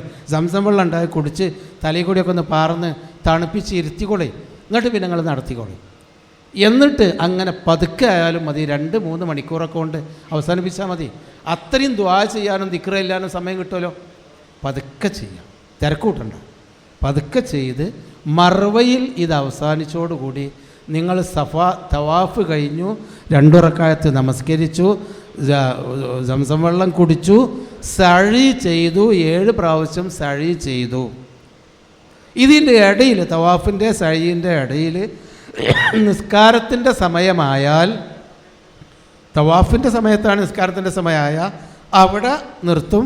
അവിടെ സൊഫായിൽ നിന്ന് നിസ്കരിക്കും. സഴീൻ്റെ സമയത്ത് നിസ്കാരത്തിൻ്റെ സമയമായാലും ഇങ്ങനെയല്ല, ഇങ്ങനെയാണ് നിസ്കാരത്തിൻ്റെ സൊഫ്. ഇങ്ങനെ വലങ്ങനല്ല, ഇങ്ങനെയാണ് വരിക. അപ്പോൾ ആ സൊഫിൽ നിന്ന് നിങ്ങൾ നിസ്കരിക്കുക, പിന്നെ പൂർത്തിയാക്കുക. ഈ സഴി ചെയ്ത് കഴിഞ്ഞാൽ നിങ്ങൾ ഉംറ ചെയ്തു, നിങ്ങൾ ആ ഫർള് കഴിഞ്ഞു. ഇനി നിങ്ങൾ പുറത്തേക്ക് ഇറങ്ങാനേ പറ്റുള്ളൂ. പുറത്തേക്ക് ഇറങ്ങിക്കഴിയുമ്പോൾ നിങ്ങൾ സ്ത്രീകൾ റൂമിലെത്തിയിട്ട് നിങ്ങളുടെ മുടിയുടെ അല്പം ഒരു വിരലിക്ക് നീളമെങ്കിലും ഒരു 2-3 ഇഴ മുടി കത്തിരി കൊണ്ട് കത്തിരിച്ചിട്ടാൽ മതി. ക്ലോസറ്റിലിട്ട് കളഞ്ഞാൽ മതി. നിങ്ങളത്ര മതി സ്ത്രീകൾ. നമ്മൾ ഇനി ഹജ്ജിന് ഒരു 8 ദിവസമൊക്കെ ഉണ്ടെന്നുണ്ടെങ്കിൽ നിങ്ങളവിടെ ബാർബർ ഷാപ്പ് പോയിട്ട് മൊത്തം മുടി കളയുക. അതാണ് നബി സല്ലല്ലാഹു അലൈഹി വസല്ലമിൻ്റെ ചര്യ. അല്ലാഹുമ്മർഹം അൽ മുഹല്ലിഖീൻ, അല്ലാഹുമ്മർഹം അൽ മുഹല്ലിഖീൻ, അല്ലാഹുമ്മർഹം അൽ മുഹല്ലിഖീൻ. അല്ലാഹുവേ, സവാഫ് കഴിഞ്ഞ് ഉംറയും കഴിഞ്ഞ് മുടി കളഞ്ഞിരിക്കുന്ന ഈ മൊട്ടത്തലയോടുകൂടിയിരിക്കുന്ന എൻ്റെ ഈ അനുയായികൾക്ക് നീ പുറത്തു കൊടുക്കണമേ, അവർക്ക് നീ കരുണ ചെയ്യണമേ എന്ന് റസൂലുള്ള ഉറക്കെ പ്രാർത്ഥിച്ചു. അപ്പോൾ കുറേ ആളുകൾക്ക് ബേജാറായി. കാരണം കുറേ ആളുകൾ മുടി കളഞ്ഞിട്ടുണ്ടായിരുന്നില്ല. ചില ആളുകൾ രോഗം കാരണത്താൽ മുടി കളയാൻ പറ്റാത്ത ആളുകളുണ്ട്. അപ്പോൾ ഓല് പറഞ്ഞു, റസൂലെ, നിങ്ങൾ മുഹല്ലിക്കീങ്ങൾക്ക് മുടി മൊത്തം കളഞ്ഞവർക്കല്ലേ തോരുന്നത്, ഞങ്ങൾക്കൊന്നും കളയാൻ പറ്റിയിട്ടില്ലല്ലോ എന്ന്. അപ്പോൾ നബി പറഞ്ഞു, നാം വൽ മുഖസ്സിരീൻ, എന്നാ മുഖസ്സിരീങ്ങൾക്കും, അതായത് വെട്ടിയോൽക്കും എന്നാ പറഞ്ഞോളൂ. മറ്റോൽക്ക് 3 വട്ടം അല്ലാഹുമ്മർഹമിൽ മുഹല്ലിഖീൻ എന്ന് പറഞ്ഞ്, മറ്റോൽക്ക് വെട്ടിയോൽക്കും എന്ന് പറഞ്ഞു. അപ്പോൾ ആ പ്രാർത്ഥനയുടെ കോല കണ്ടില്ല നിങ്ങൾ. അതുകൊണ്ട് ഉതിറുണ്ട്, തലയിൽ എന്തെങ്കിലും പ്രശ്നങ്ങളുണ്ടെങ്കിൽ മുടി കളയാൻ പറ്റൂല, ചെത്തിയെടുക്കേണ്ടി വരും. അപ്പോൾ ബുദ്ധിമുട്ടാവും.